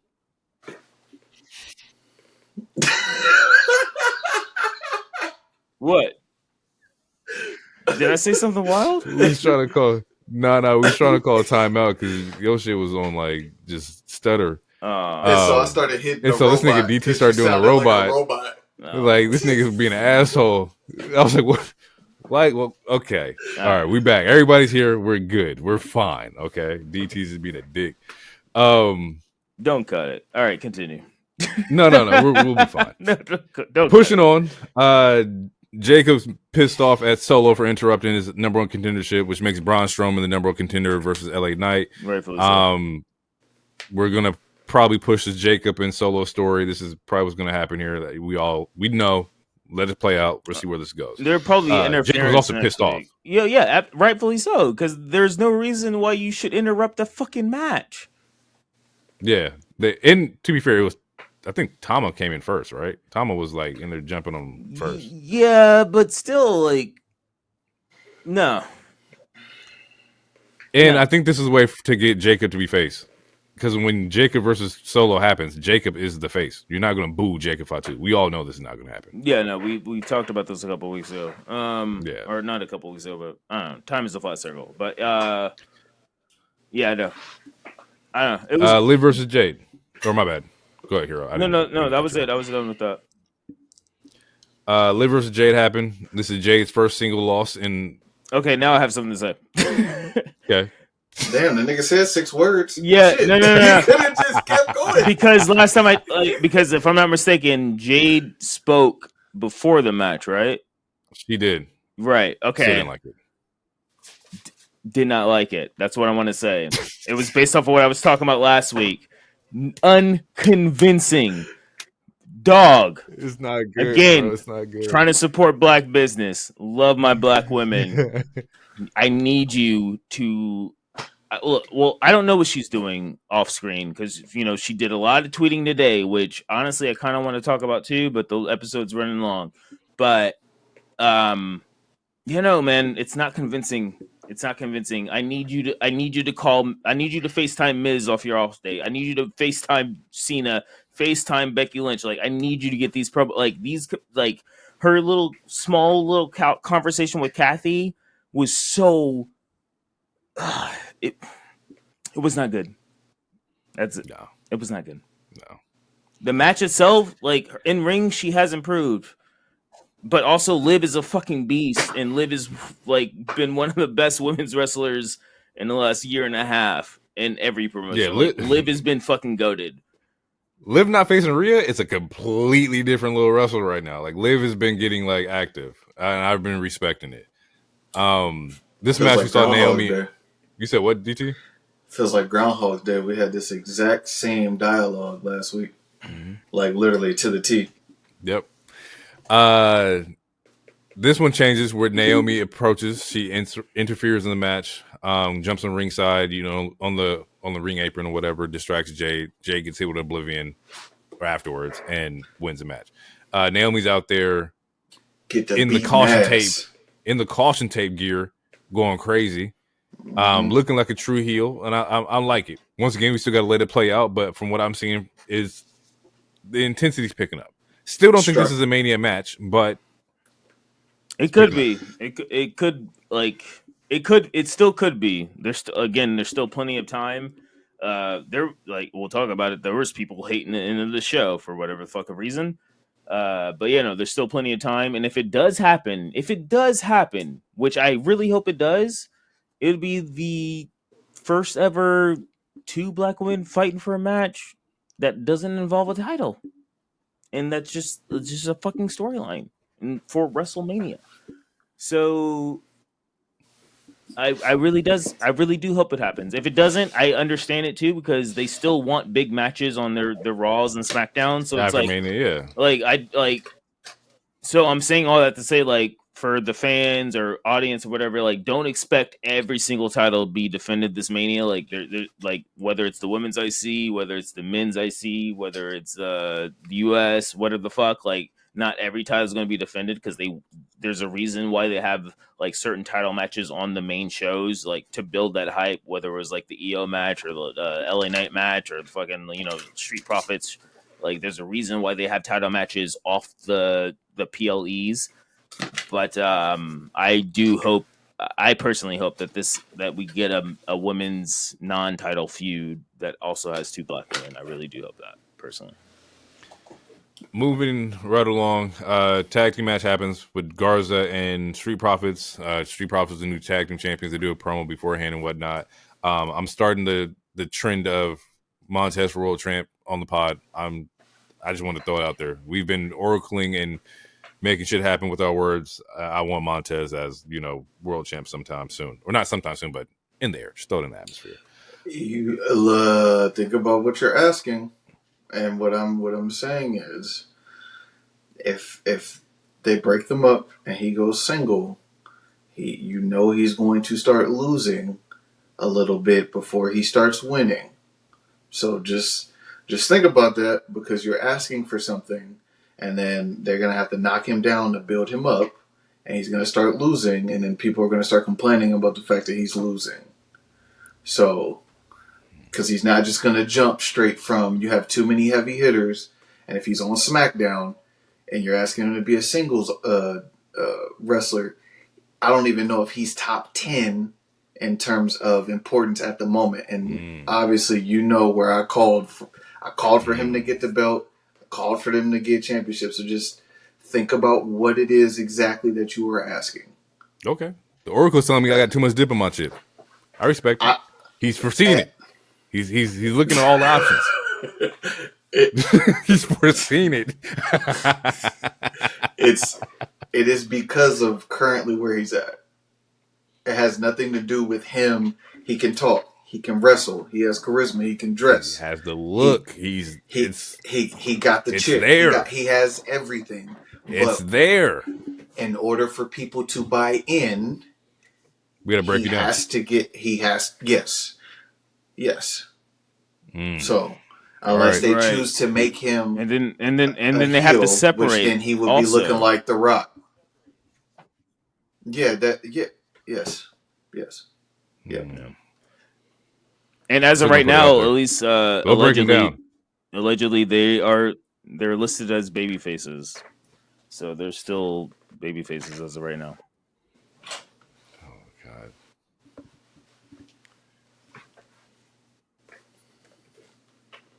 Wait, you good? I just turned my camera off. Can you hear us?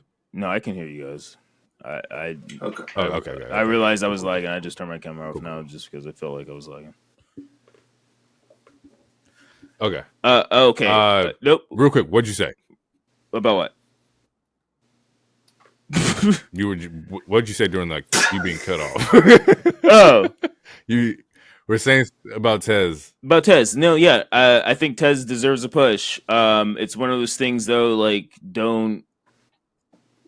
It's essentially similar to what DT said, but on the opposite end to where it's like, yeah, he's going to lose more essentially, but what do you do with Dawkins? You know, not saying that Dawkins can't hold his own, because obviously Dawkins can. Like, he's proven that he is no. Yeah, he's no. We spoke about that. Yeah, no, he's no Janetti, but you gotta like. I don't want them to have a typical like DX breakup. Like, if they break up, then I feel like we got to do a draft or something. But like, also, it's one of those things where it's like, is it one mic or is it Uchiwala? Because for the longest time, for 1,500 plus days or so, you had one crowd saying, "Give Montez the single push. Give Montez the single push." You had a whole other crowd saying, "Street Profits need the tag team titles," and they finally got these tag team titles. And then the other crowd that's still saying like, "We need this fucking single push," and it's like, you can't.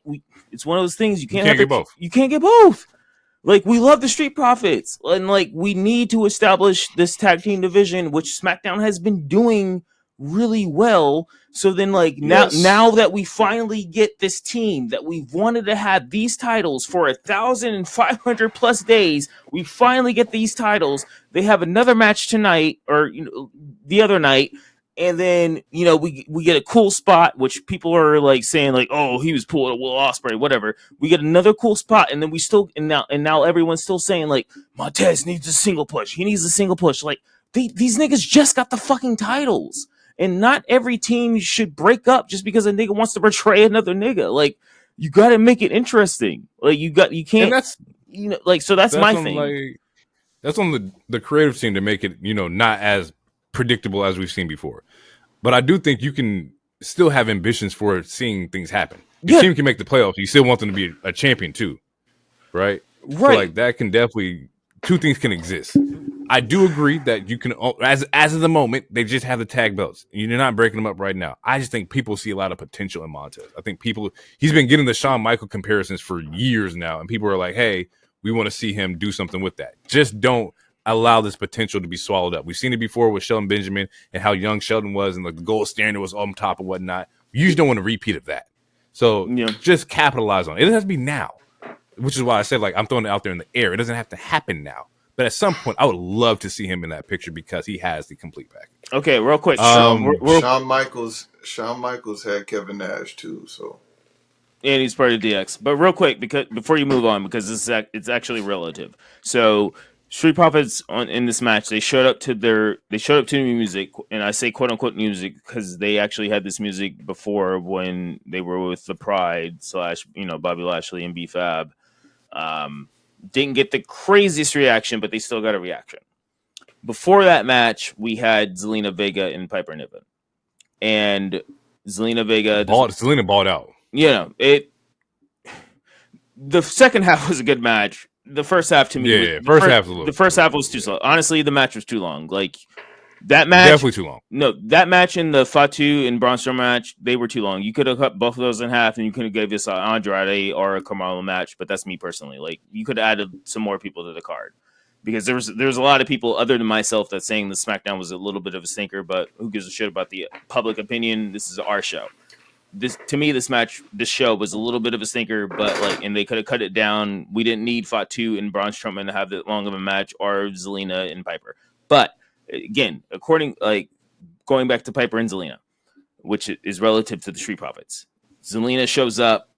She quote unquote has new music.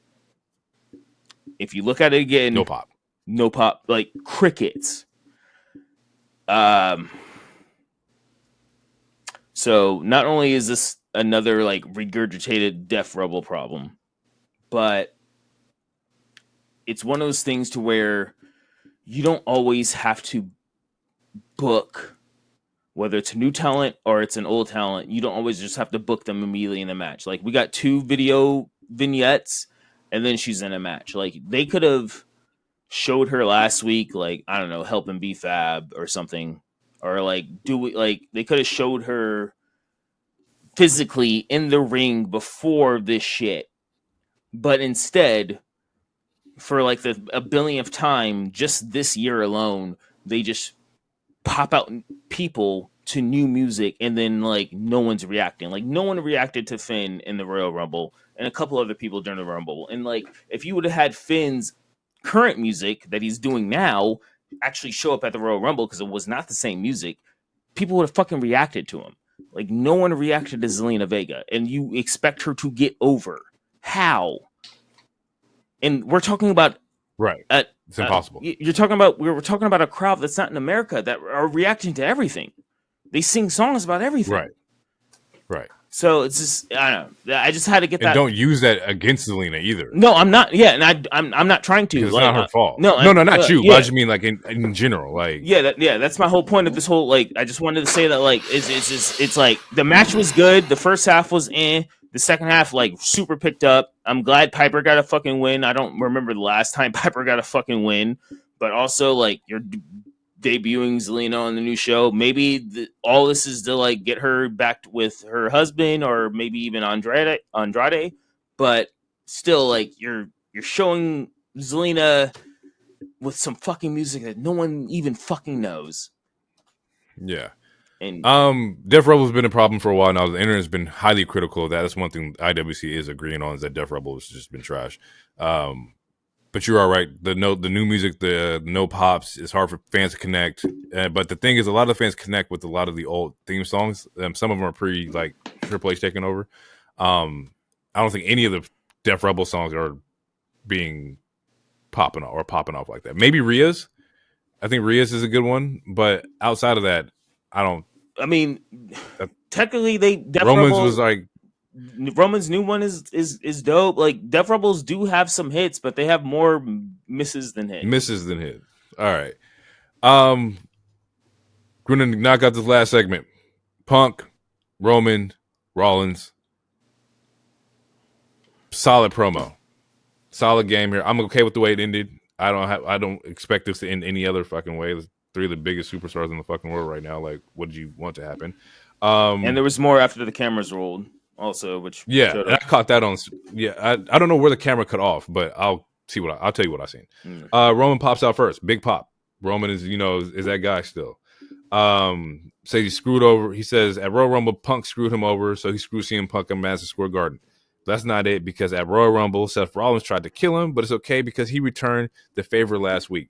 Huge pop. Audience is really fucking with this. Audience loves Roman on his revenge tour. He says he's taking his time tonight. If anybody wants to come out and confront the tribal chief, let him know. Mr. Burning Down, Mr. Revolutionary pops out, Seth Rollins.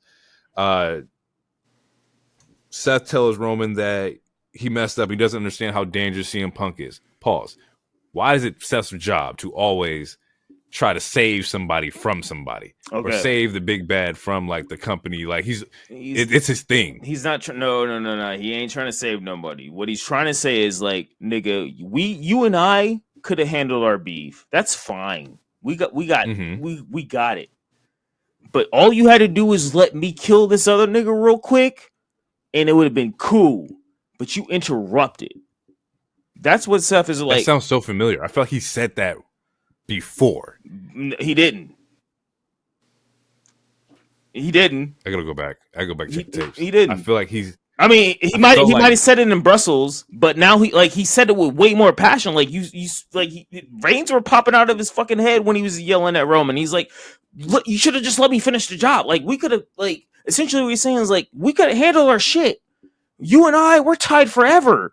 You and I, we're gonna be doing this fucking forever. But we got to kill this fucking cancer. And I had him this fucking close, and then you fucking interrupted.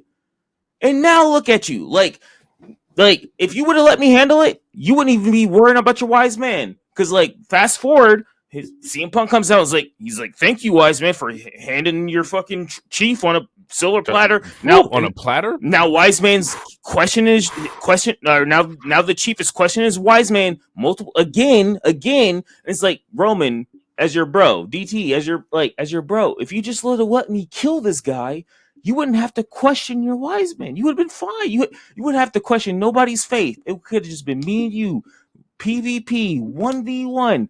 Now we got to deal with this old nigga that we don't even like, that didn't even want you in the Shield. He didn't even want you in the Shield. I chose you for the Shield. Triple H chose you for the Shield. He didn't even want you in the fucking Shield.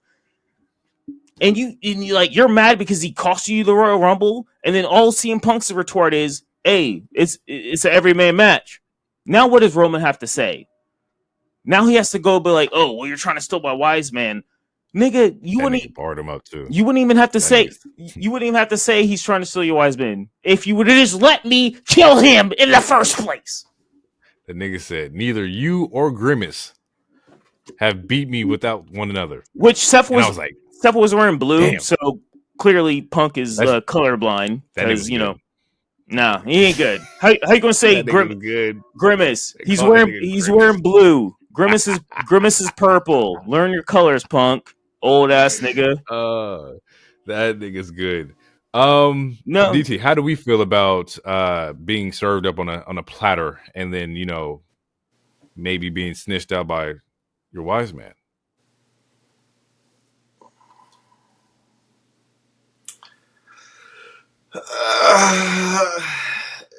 I gotta let it play out. They got another week to build on it. Right now, as crazy as it sounds, I'm not that concerned. Not that concerned. You should have not that concerned. You should have let Seth finish the job. You wouldn't. Now we still got to worry about this favor because your nigga could let my nigga finish his job.